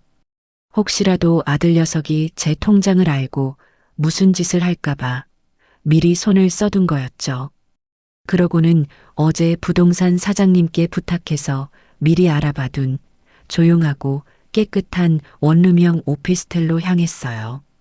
보증금을 내고 바로 계약을 했죠. 작지만 아늑하고 무엇보다 저 혼자만 있을 수 있는 공간이었어요. 오피스텔에 제 유일한 짐인 낡은 가방을 풀었어요. 사계절 옷 몇 벌을 작은 붙박이장에 걸었어요. 낡은 속옷과 양말을 서랍에 넣었죠. 그리고 화장대 위에 제 남편의 영정사진 옆에 있던 작은 결혼사진 액자를 올려두었어요. 사진 속에서 앳된 얼굴로 웃고 있는 저와 남편을 보니 눈물이 핑 돌았죠. 여보, 나 이제 여기 떠나요. 당신도 나 따라와야 해. 사진 액자를 수건으로 조심스럽게 감싸 가방 맨 위에 넣었었는데 이제야 제자리를 찾은 것 같았어요. 저는 낡은 가방에서 제 모든 통장과 인감도장, 그리고 마지막으로 그 은색 USB를 꺼냈어요. 저는 제 새집 작은 식탁에 앉았어요. 시계를 보니 오후 1시가 다 되어가고 있었죠. 지금쯤 새 주인이 이사를 들어가고 있겠구나. 저는 집을 나서는 길에 아들 내외에게 줄 마지막 선물을 준비했어요. 그 집을 떠나기 전 저는 다시 그 지옥 같은 집으로 돌아갔어요. 아들 정식이는 이미 출근하고 없었고 하정미는 거실에서 저를 기다리며 씩씩대고 있었죠. 어머님, 10시까지 오라니까 어딜 싸돌아다니다 이제 와요. 정식 씨 기다리다 그냥 출근했잖아요. 당장 무릎 꿇어요. 사과하세요. 저는 하정미를 쳐다보며 말했어요. 아가, 왜요? 너한테 줄 선물이 있다. 선물? 무슨 선물요? 저는 가방에서 그 USB를 꺼내 거실 테이블 한가운데 하정미가 늘 리모컨을 두던 그 자리에 올려놨어요. 이게 뭔데요? 너가 꼭 봐야 할 거야. 너의 핸드백에 돈 봉투 숨기는 너의 모습이 아주 잘 찍혀 있더구나. 네, 무슨 말이에요? 하정미의 얼굴이 하얗게 질렸어요. 그리고 아가, 이 집 내가 팔았다. 뭐라고요? 오늘 1시에 새 주인이 이사 들어올 거야. 짐 미리 싸두는 게 좋을 거다. 뭐 짐도 별로 없겠지만 너의 그 명품 가방들이나 잘 챙겨. 어머님, 지금 무슨 말을 하시는 거예요? 저는 비명을 지르는 며느리를 뒤로하고 제 낡은 가방을 끌고 현관으로 향했어요. 아, 그리고 어제 너가 싱크대에 던져버린 그 갈비. 내가 아까워서 다시 냉동실에 넣어뒀다. 그거 너의 마지막 만찬으로 찜이라도 해먹어라. 사채업자들 오기 전에. 어머님 안 돼요. 가지 마세요. 어머님. 하정미가 제 다리를 붙잡고 늘어졌어요. 저는 그 손을 힘껏 뿌리쳤죠. 이거 나. 어디 감히 더러운 손을. 저는 현관문을 열고 나섰어요. 어머님, 제발요. 제가 잘못했어요. 어머님, 철컥. 문이 닫히고 며느리의 절규 소리가 문 너머로 희미하게 들려왔어요. 저는 엘리베이터를 타고 1층으로 내려왔어요. 로비에는 거대한 이사 트럭이 들어오고 있었죠. 저는 그들을 스쳐 지나가며 속으로 생각했어요. 부디 행복하게 사세요. 그리고 저는 제 새 집으로 향했던 거예요. 새 오피스텔에서 저는 몇 년 만에 처음으로 아주 깊고 편안한 잠을 잤어요. 평생을 새벽 5시 반에 일어났는데 그날은 해가 중천에 뜰 때까지 잤죠. 아니, 해가 지기 시작할 때까지 잤던 것 같아요. 그동안 저를 짓누르던 모든 것들로부터 완벽하게 해방된 기분이었어요. 방은 작았지만 아늑했어요. 창문으로는 따뜻한 저녁 노을이 들어오고 있었죠. 더 이상 저녁밥을 차려야 한다는 압박감도 며느리의 비아냥을 들어야 한다는 공포도 없었어요. 저는 천천히 일어나 커피포트에 물을 올렸어요. 제 자신만을 위한 커피 한 잔을 마시고 싶었죠. 그때서야 저는 제 휴대전화 전원을 켰어요. 켜자마자 전화기가 마치 폭발이라도 할 것처럼 울리기 시작했어요. 화면 가득 부재중 전화와 문자 메시지 알림이 끝도 없이 밀려들었죠. 부재중 전화 아들 42, 부재중 전화 하정미 19 모르는 번호로도 대여섯 통이 와 있었죠. 아마도 그 빚쟁이들이었을 거예요. 저는 며느리와 모르는 번호는 무시하고 아들 정식이가 보낸 문자 메시지 창을 열었어요. 처음 몇 개의 문자는 당황스러움 그 자체였어요. 퇴근하고 집에 돌아온 정식이가 보낸 것이 분명했죠. 엄마, 어디 갔어? 정민은 왜 저러고 있어? 집이 왜 이 모양이야? 엄마, 이게 무슨 일이야? 웬 사람들이 우리 집에? 당신들 누구야? 왜 남의 짐을 빼고 있어? 엄마, 이 사람들이 새 주인이래. 이게 무슨 말이야? 엄마, 당장 전화 받아. 이게 어떻게 된 거야? 저는 그 문자들을 보며 차갑게 웃었어요. 이제 시작됐구나. 그 다음 문자는 정식이가 제가 남긴 USB를 발견한 모양이었어요. 엄마, 장난치지 마. 이게 무슨 일이야? 엄마, 정미가 이상한 말을 해. 엄마가 집을 팔았다고? 정미가 테이블 위에서 이상한 USB를 봤대. 이게 뭐야, 엄마? 노트북에 꽂아볼게. 그리고 한 10분 정도 문자가 뚝 끊겨 있었어요. 저는 그 10분간 그 집에서 벌어졌을 광경을 눈앞에 그리듯 상상했어요. 노트북 화면에서 재생되는 영상. 돈 봉투를 훔쳐 핸드백에 넣고 혼자 도둑맞은 연기를 연습하던 하정미의 모습. 그리고 그 옆에서 그걸 보고 있었을 정식이의 표정. 며느리의 비명과 아들의 절규, 그리고 손주의 울음소리가 여기까지 들리는 듯 했죠. 10분 뒤 다시 문자가 오기 시작했어요. 엄마, 내가 봤어. 그 영상. 엄마, 미안해. 내가 잘못했어. 엄마, 제발. 이게 다 무슨 일인지 설명 좀 해줘. 응? 정미가. 전현이. 그 뒤로는 아주 가관이었죠. 엄마, 제발 전화 좀 받아. 엄마, 내가 다 잘못했어. 내가 죽일 놈이야. 엄마, 우리 지금 쫓겨났어. 짐도 다 못 챙겼어. 엄마, 우리 어디로 가? 민준이가 울고 있어. 엄마, 제발. 내가 정미랑 헤어질게. 제발. 애원에 가까운 문자들 뿐이었어요.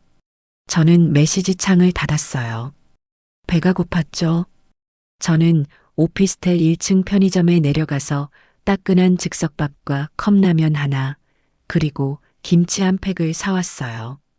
제 돈으로 저 혼자 먹을 음식을 사는 게 이렇게 행복한 일인지 몰랐어요. 제 새로운 집, 작은 식탁에 앉아 컵라면에 물을 부었죠. 그때였어요. 전화가 또 울렸어요. 아들 정식이었죠. 저는 3분 동안 익어야 할 컵라면 뚜껑을 덮어두고 통화 버튼을 눌렀어요. 수화기 너머는 그야말로 아수라장이었어요. 아들의 절규와 며느리의 악다구니, 그리고 차들이 쌩쌩 달리는 시끄러운 소리가 뒤섞여 들려왔어요. 아마 짐도 다 못 챙기고 길바닥으로 쫓겨난 모양이었죠. 여보세요.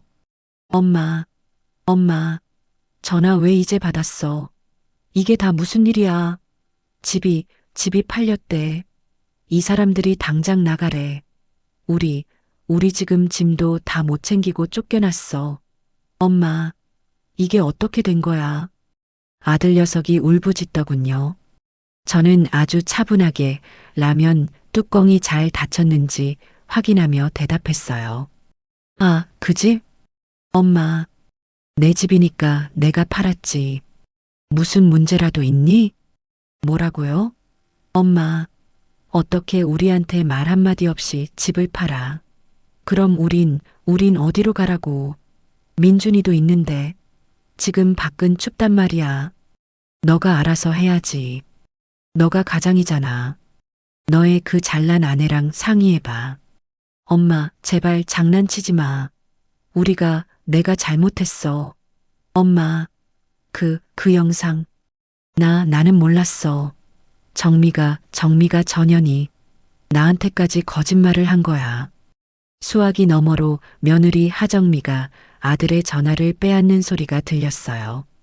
어머님, 지금 저희 엿먹이시는 거예요. 어떻게 이래요? 네. 이 집 어차피 우리 건데 어머님이 뭔데 팔아요. 당장 와서 이 사람들 좀 어떻게 해봐요. 네.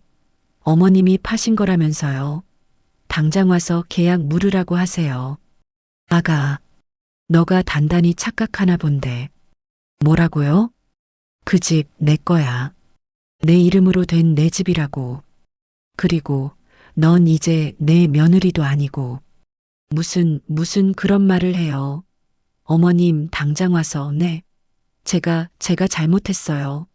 어머님, 제가 그 돈이 너무 급해서 사채업자들이 오해?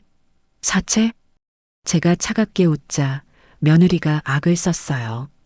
그래요. 다 어머님 때문이야. 어머님이 먼저 저한테 진명이 안 넘겨주셨잖아요. 어머님이 다 자초한 일이라고요.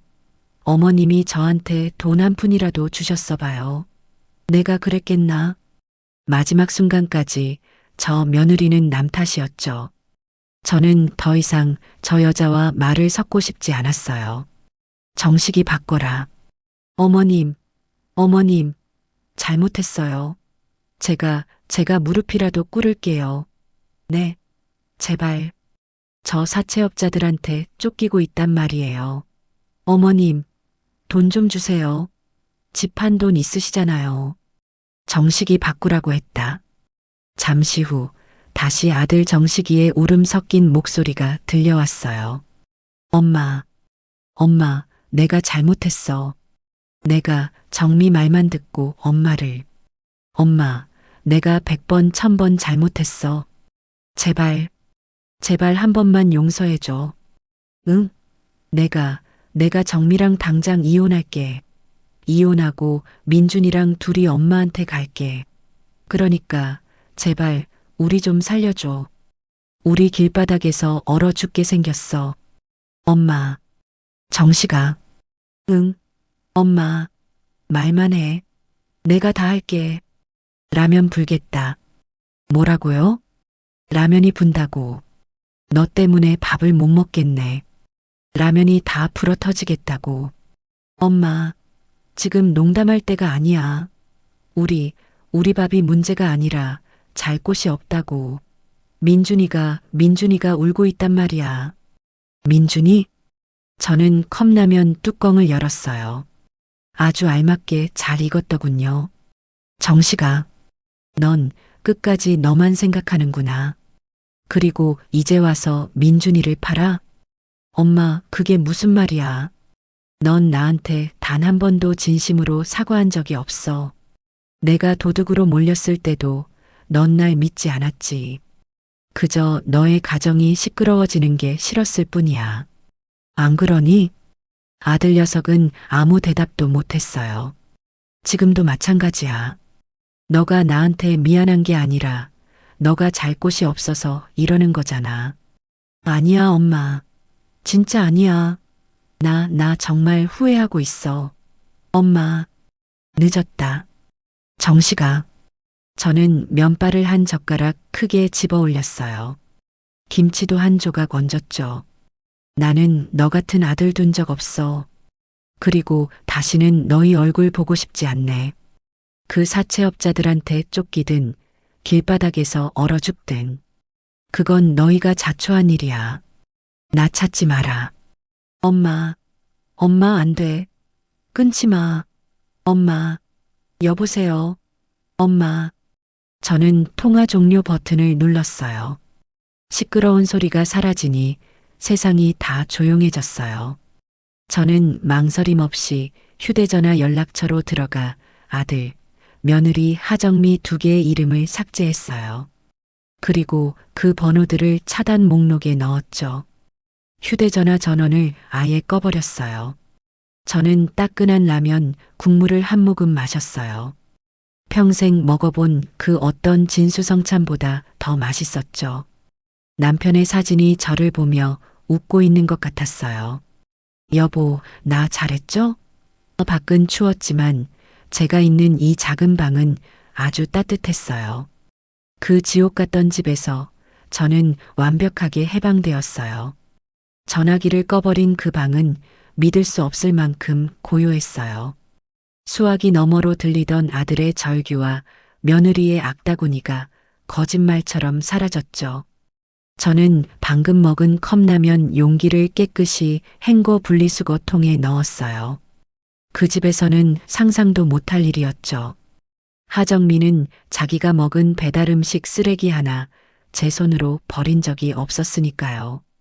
저는 따뜻한 물로 샤워를 했어요.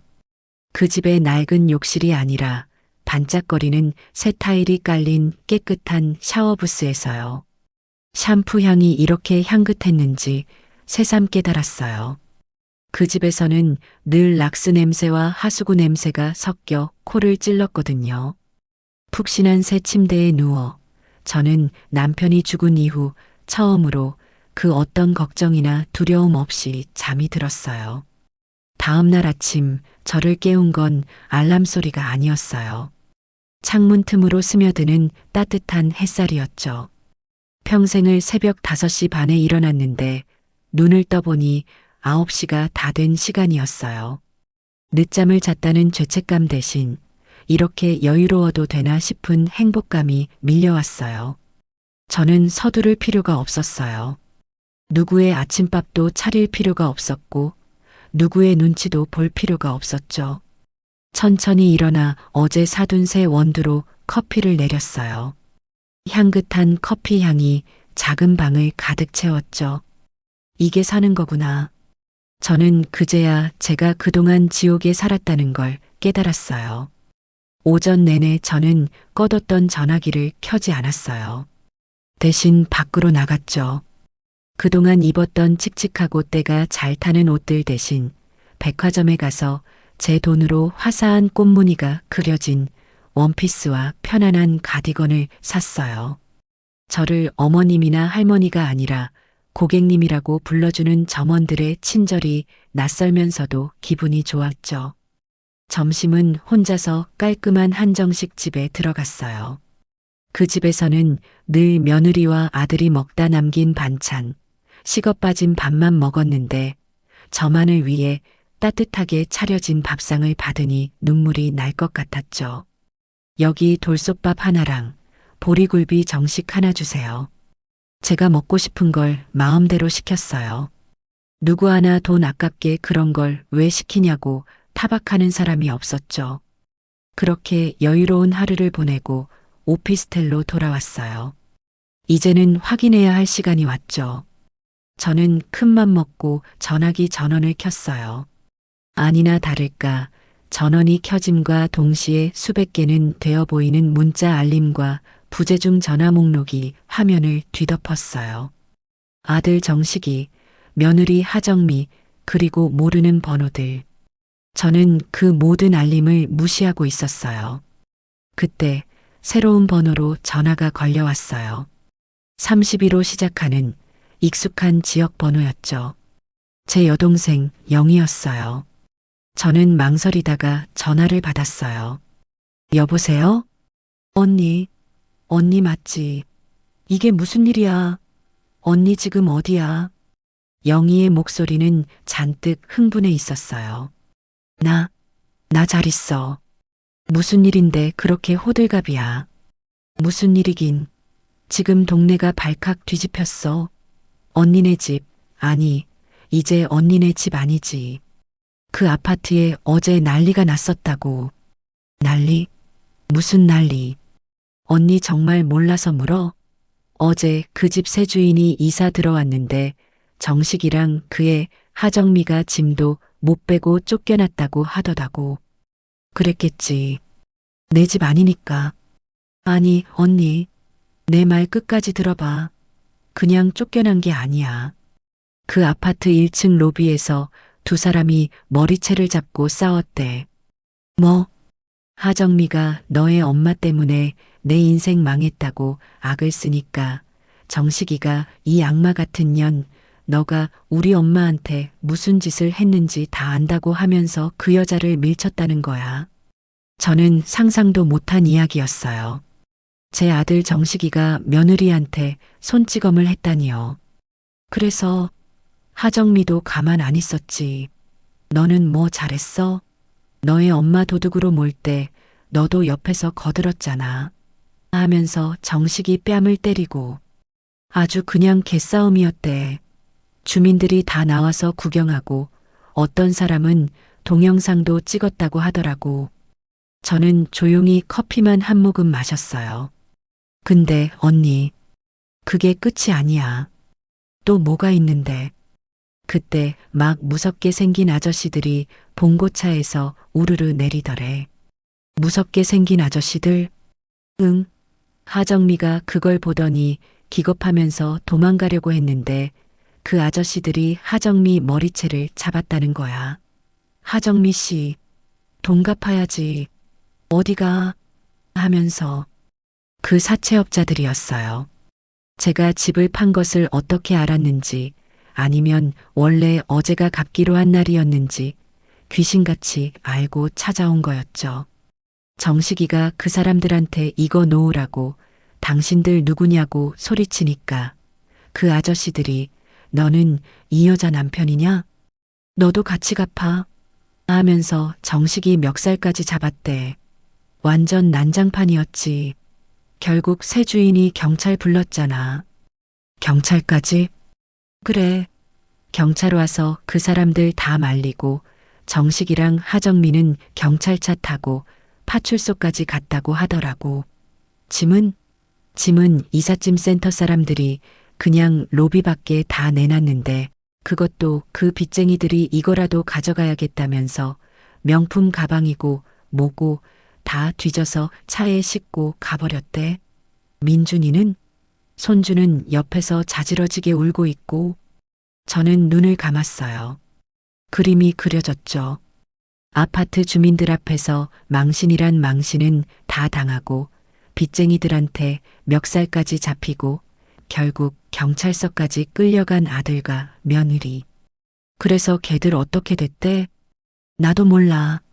파출소에서 조사는 받고 풀려났겠지만 당장 갈 데가 있겠어? 정식이도 핸드폰 붙들고 엄마 하면서 울기만 하더래. 언니. 근데 언니가 판 집 판 돈은 괜찮아? 걔들이 언니 통장 알면. 걱정 마라. 내가 그럴 줄 알고 다 손 써놨어. 영희야. 응, 언니. 너 혹시라도 정식이한테서 연락 와도 절대 나 있는 곳 말하면 안 된다. 나한테 그런 아들, 그런 며느리 없어. 언니 그래도 정식이가 내 말 못 들었어? 한 번만 더 정식이 편드는 소리 하면 너랑도 인연 끊을 거야. 알겠니? 제 단호한 목소리에 영희가 기가 죽었는지 알았어. 언니. 알았어. 몸 조심해. 하고는 전화를 끊었어요. 저는 영희의 번호도 차단했어요. 혹시라도 아들 녀석의 닥달에 못 이겨 제 소식을 전할까 봐요. 저는 완벽하게 혼자가 되었어요. 그리고 그 사실이 눈물 나게 행복했어요. 그 후로 며칠간은 정말 평화로웠어요. 저는 제 새 보금자리에서 저만의 시간을 보냈죠. 아침에 일어나 커피를 마시고 동네 도서관에 가서 평생 읽고 싶었던 소설책들을 빌려다 읽었어요. 저녁에는 맛있는 걸 해먹고 텔레비전을 보다가 스르르 잠이 들었죠. 저를 괴롭히는 사람은 아무도 없었어요. 이제 제 미래를 계획해야 했어요. 저는 집을 판 돈이 들어있는 주 통장을 해지하고 여러 은행에 나눠서 안전하게 예치했어요.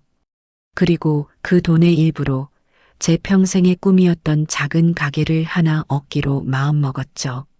저는 부동산을 통해 조용한 주택가 골목에 있는 작은 상가를 알아보기 시작했어요. 사장님, 저는 큰 거 필요 없어요.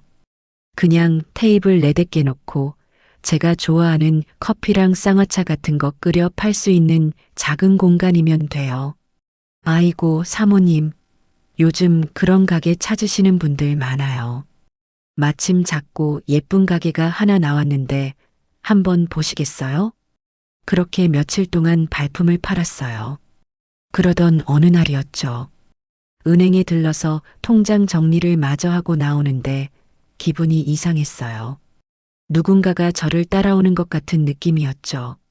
설마. 저는 애써 고개를 저으며 발걸음을 재촉했어요.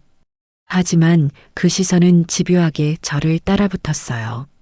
저는 두려운 마음에 오피스텔 1층에 도착하자마자 경비 아저씨에게 누가 저를 따라오는 것 같다고 말하려던 참이었죠. 그때였어요. 엄마. 제 등 뒤에서 지옥에서나 들을 법한 그 목소리가 들렸어요.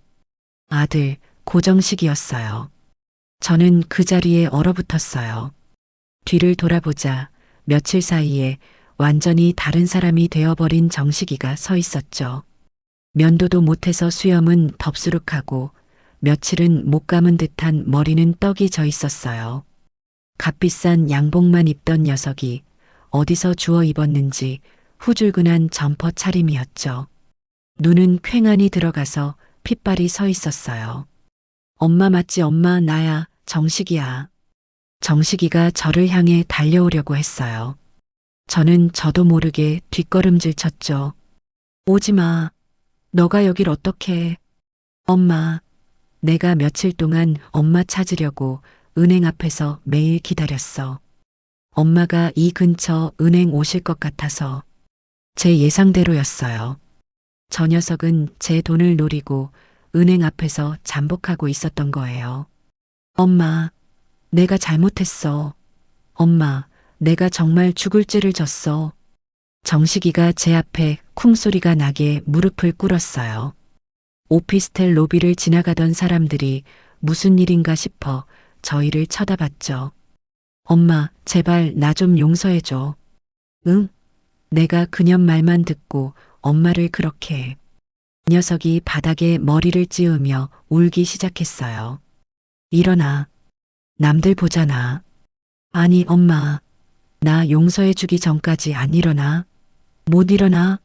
엄마, 나 정말 죽을 것 같아. 엄마 없으니까 나 아무것도 못하겠어. 그래서 그 빚쟁이 며느리는 어쩌고. 도망갔어. 도망가? 응. 그날 경찰서에서 풀려나자마자 나한테 이혼 서류 던지고 도망갔어. 사채업자들이 정미 친정까지 다 뒤집어 놨나 봐. 정미 부모님도 너 같은 딸 둔 적 없다고 다 도망갔어. 나 이혼했어, 엄마. 그 악마 같은 년이랑 끝났다고. 정식이는 마치 자기가 큰일이라도 해낸 것처럼 소리쳤어요. 그래서 나한테 뭘 바라는 거니? 이혼 축하라도 해줄까? 엄마 제발 나 지금 갈 데가 없어. 그날 쫓겨나고 찜질방이랑 여관 전전하고 있어. 돈도 다 떨어졌어. 회사에서도 며칠 못 나갔더니 잘렸어. 정식이가 제 바짓가랑이를 붙잡고 애원했어요. 엄마, 엄마 돈 많잖아. 집 한 돈 그거 다 엄마 거잖아. 나 딱 1,000만 원만 아니 500만 원만 줘. 그럼 나 정말 새 사람 될게. 엄마. 저는 제 바지를 붙잡은 녀석의 손을 차갑게 내려다봤어요. 손 놔. 엄마. 손 놓으라고 했다. 싫어. 엄마가 나 용서해 줄 때까지 안 놔. 엄마, 나 혼자가 아니야. 민준이도 같이 있어. 그때였어요. 정식이가 로비 구석에 숨어 있던 아이를 불렀어요. 민준아, 이리 와. 할머니한테 인사드려. 손주 민준이가 겁에 질린 얼굴로 걸어 나왔어요. 그 예쁘던 아이가 며칠 만에 꾀재재한 몰골이 되어 있었죠. 얼굴에는 눈물 자국이 가득했고 입고 있는 옷도 때가 절어 있었어요. 할머니, 민준이가 저를 보며 울먹였어요. 정식이가 민준이를 제 앞으로 떠밀었어요. 엄마, 봐, 민준이야. 엄마 손주. 엄마, 민준이 불쌍하지도 않아? 제 며칠째 밥도 제대로 못 먹었어. 엄마, 나는 괜찮아. 나는 길바닥에서 굶어 죽어도 괜찮은데. 우리 민준이는 살려야 할 거 아니야. 엄마, 제발 민준이 봐서라도 우리 좀 걷어줘. 응? 나 정말 엄마 말 잘 들을게. 엄마 시키는 대로 다 할게. 응? 제 아들 녀석은 마지막 순간까지 자기 아들을 방패막이로 내세웠어요. 제 가장 약한 고리를 파고들었죠. 저는 민준이를 가만히 내려다봤어요. 아이는 그저 무서운지 아빠 뒤에 숨으려고만 했죠. 저는 그 아이의 눈을 보며 며칠 전 그날을 떠올렸어요. 할머니 저리 가. 도둑이야. 저한테 그렇게 소리치던 그 목소리. 저는 주머니에서 휴대전화를 꺼냈어요. 정식이가 제발 돈이라도 보내주려는 줄 알았는지 기대에 찬 눈으로 저를 쳐다봤죠. 저는 휴대전화로 1층 경비실 번호를 눌렀어요. 경비 아저씨, 저 805호인데요. 네, 사모님. 무슨 일이십니까? 지금 제 아들이라고 주장하는 웬 남자가 제 아들 아니에요. 웬 남자가 어린애까지 데리고 와서 로비에서 저를 괴롭히고 있어요. 돈 달라고 협박하고 있어요. 당장 이 사람들 좀 끌어내 주세요. 네, 네, 알겠습니다. 당장 가겠습니다. 정식이가 제 말을 듣고는 얼굴이 하얗게 질렸어요. 엄마, 지금 뭐라고? 내가 아들이 아니라니. 엄마, 어떻게 나한테 이래? 너는 그날 너의 마누라 편들면서 나를 도둑으로 몰았던 그날 이미 내 아들 아니었어. 엄마, 그리고 정식아. 저는 녀석을 똑바로 쳐다봤어요. 너가 민준이를 저렇게 만든 거야. 너가 너의 아들 앞에서 너의 엄마를 도둑으로 만들었지. 너가 저 아이한테 할머니를 미워하라고 가르쳤어. 너가 자초한 일이야. 그 아이 이제 너의 책임이야. 나한테 떠넘기지 마. 경비 아저씨 두 분이 헐레벌떡 뛰어왔어요. 사모님, 괜찮으세요? 이 사람들 맞죠? 네, 저 사람들입니다. 당장 내쫓아 주세요. 다시는 여기 발도 못 붙이게 해주세요. 엄마, 안 돼. 엄마, 이러지 마. 엄마, 내가 잘못했어. 엄마. 정식이가 경비 아저씨들에게 붙들려 끌려나가면서도 저한테 발악을 했어요. 엄마, 나한테 어떻게 이래. 내가 엄마 아들이잖아. 엄마. 민준이는 그 옆에서 아빠, 아빠 하고 울부짖었죠. 저는 그 지옥 같은 광경을 쳐다보지도 않고 엘리베이터 버튼을 눌렀어요. 문이 열리고 저는 엘리베이터에 올라탔죠. 문이 닫히는 순간까지 정식이의 저주 섞인 고함 소리가 들려왔어요. 김영순, 너도 똑같이 당할 거야. 두고 봐. 이 나쁜 년. 제 아들 입에서 저를 향해 나온 마지막 말이었어요. 엘리베이터 문이 닫히고 저는 8층 버튼을 눌렀어요. 눈물이 나오지 않았어요.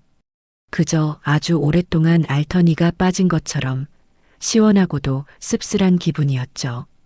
그날 밤 저는 잠을 설쳤어요. 물론 그 녀석이 불쌍해서는 아니었어요. 또 찾아오면 어떡하지 하는 불안감 때문이었죠. 다음 날 저는 부동산 사장님께 전화를 걸었어요. 사장님, 저 아무래도 안 되겠어요. 제가 지금 사는 이 오피스텔 혹시 단기로 내놓을 수 있을까요? 네. 사모님, 무슨 일 있으세요? 거기 입주하신 지 일주일도 안 됐잖아요. 사정이 좀 생겼어요. 저는 아예 다른 동네로 가고 싶어요. 아무도 저를 모르는 곳으로요. 일은 생각보다 빨리 진행됐어요. 제 오피스텔은 워낙 조건이 좋아서 바로 다음 세입자가 구해졌죠. 저는 그 길로 짐을 쌌어요. 라고 해봤자 낡은 가방 하나가 전부였지만요. 저는 아예 서울을 떠나기로 마음먹었어요.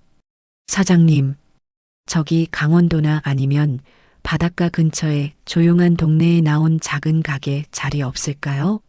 방 하나 딸려 있으면 더 좋고요. 아이고, 사모님. 마침 속초 쪽에 아주 예쁜 가게가 하나 나왔어요.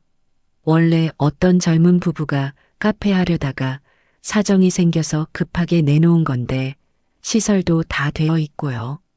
저는 그날 바로 속초로 가는 버스를 탔어요. 아무에게도 말하지 않았죠. 휴대전화 번호도 그 길로 바로 해지하고 새 번호로 바꿨어요. 속초에 도착해 그 가게를 본 순간 저는 바로 마음을 정했어요.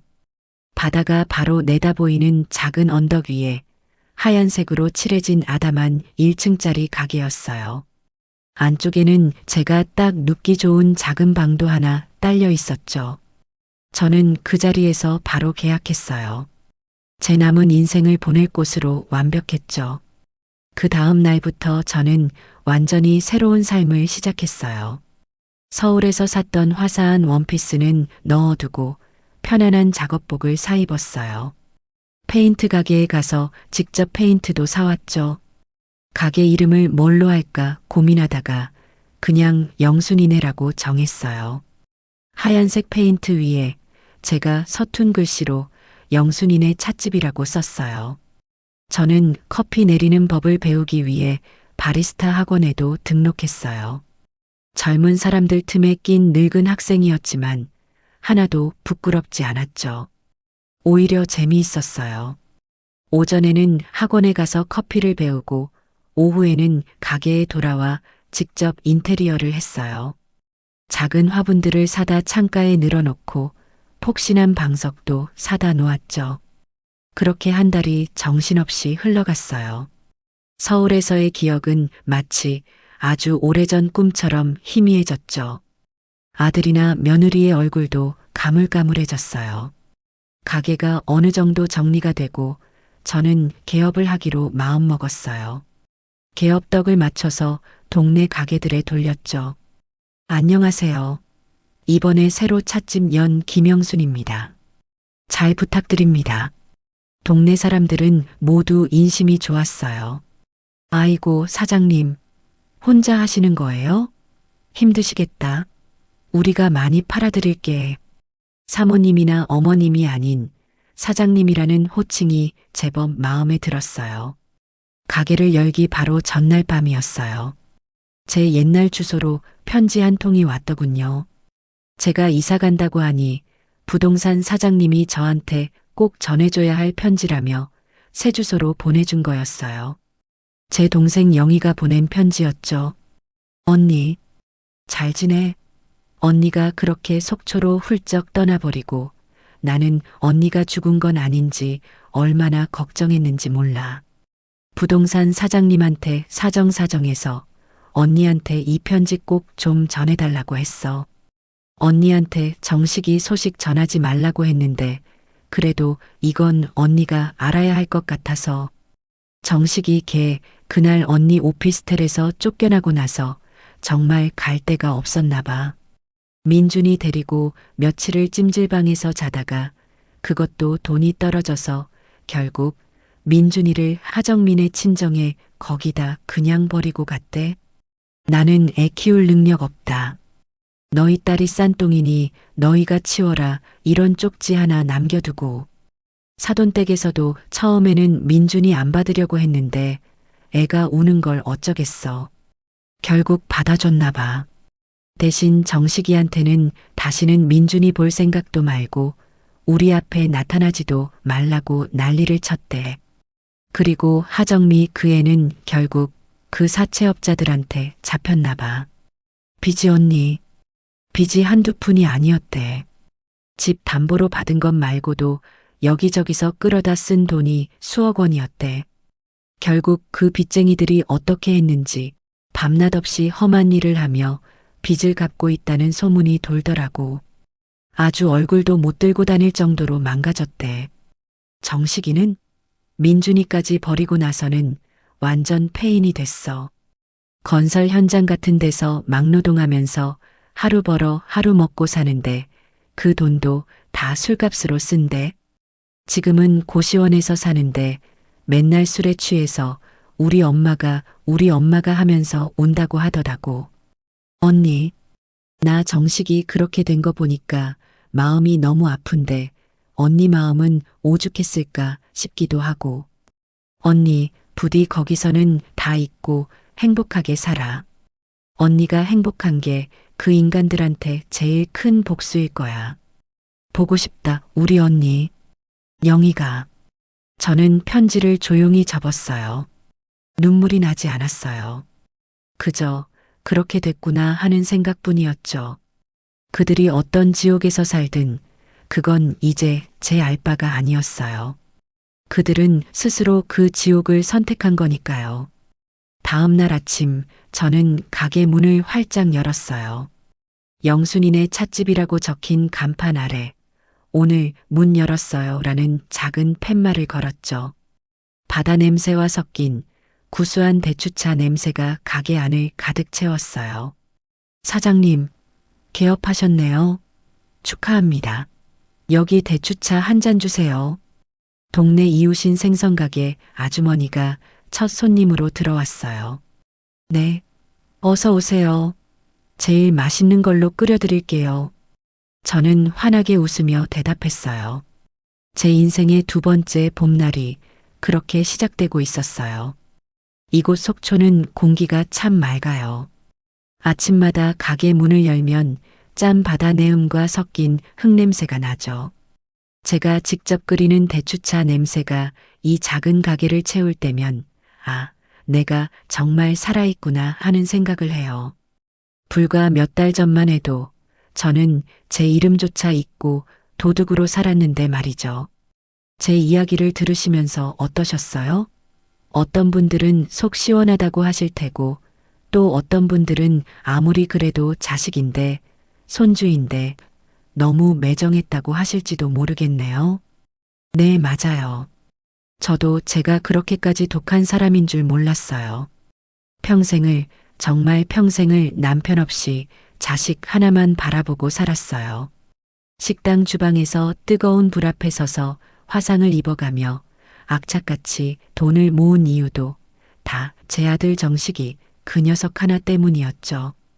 그 녀석이 결혼할 때 제 전 재산을 털어 그 집을 해준 것도 며느리가 들어와서 저를 무시할 때도 꾹 참았던 것도 다 정식이 가정이 깨지지 않길 바라는 마음 하나 때문이었어요. 그런데 그 녀석이 제 아들이 저를 믿어주지 않았을 때 아니요, 믿지 않은 정도가 아니죠. 며느리 하정미가 꾸민 그 더러운 자작극에 동조해서 제게 엄마가 그랬지? 하고 시선을 피했을 때 그냥 사과해라며 저를 죄인으로 확정지었을 때 저는 그 순간 제 심장이 멈추는 줄 알았어요. 그때 깨달았죠. 아, 나한테는 이제 아들이 없구나. 저것들은 내 가족이 아니라 내 피를 빨아먹는 거머리들이었구나. 제가 그 집을 팔고 그 두 사람을 길바닥에 나앉게 한 제 결정. 여러분은 그 결정에 대해 어떻게 생각하세요? 제가 너무 심하게 복수한 걸까요? 며느리 하정미. 그 여자는 지금 유흥업소에서 빚을 갚고 있다고 하더군요. 자기가 저지른 탐욕의 대가를 지금 톡톡히 치르고 있는 거겠죠.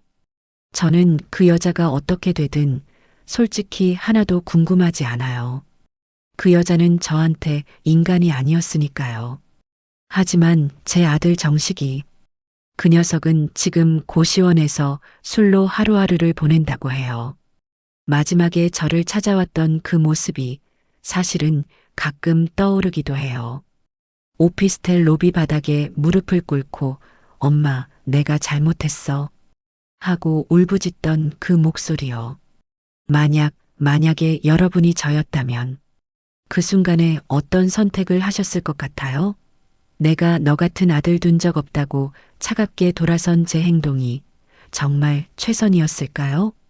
그래도 마지막 기회를 한 번은 줬어야 했을까요? 아니면 저런 아들은 일찌감치 잘라낸 게 제 남은 인생을 위해 잘한 일일까요? 그리고 제 손주 민준이, 네, 그 아이가 가장 마음에 걸려요. 할머니, 도둑이야 하고 소리치던 그 목소리가 귓가에 맴돌아요. 그 어린 것이 뭘 알았겠어요. 다 그 어미 아비가 시킨 대로 한 거겠죠. 결국 그 아비라는 녀석은 민준이마저 외갓집에 버리고 도망쳤다고 하더군요. 그 소식을 들었을 때 가슴 한구석이 싸하게 아팠어요. 차라리 민준이만이라도 내가 데려와서 키웠어야 했나? 하지만 그러기엔 저는 정식이와 다시 엮일까봐 너무 무서웠어요. 그 지옥으로 다시 끌려 들어갈까 봐요. 제가 제 손주까지 외면한 거, 제가 너무 이기적이고 독한 할머니였던 걸까요? 여러분이 저라면 민준이를 어떻게 하셨을 것 같아요? 지금 저는 이곳 속초에서 사장님 소리를 들으며 살아요. 제 이름 석자, 김영순으로 다시 태어났죠. 그때 제가 용기를 내지 못했다면 저는 아마 지금쯤 요양병원 구석에서 죽을 날만 기다리고 있거나 아니면 아직도 그 집에서 도둑 소리를 들으며 밥도 못 얻어먹고 있었겠죠. 제 선택이 옳았다고 생각하면서도 가끔은 여러분의 생각이 궁금해요. 저의 이 복수가 정말 여러분의 속을 시원하게 해드렸나요? 아니면 저보다 더 통쾌한 방법이 있었을까요? 제가 그 아들과 며느리에게 너무 약하게 복수한 건 아닐까요? 제2의 인생을 시작한 저에게 여러분의 소중한 한마디 한마디가 정말 큰 힘이 될 것 같아요. 제가 잘한 일인지 아니면 제가 놓친 부분은 없는지, 여러분이라면 어떻게 하셨을지 그 마음을 댓글로 꼭 좀 남겨주세요. 여기까지 제 긴 한숨 같은 이야기 들어주셔서 정말 고맙습니다.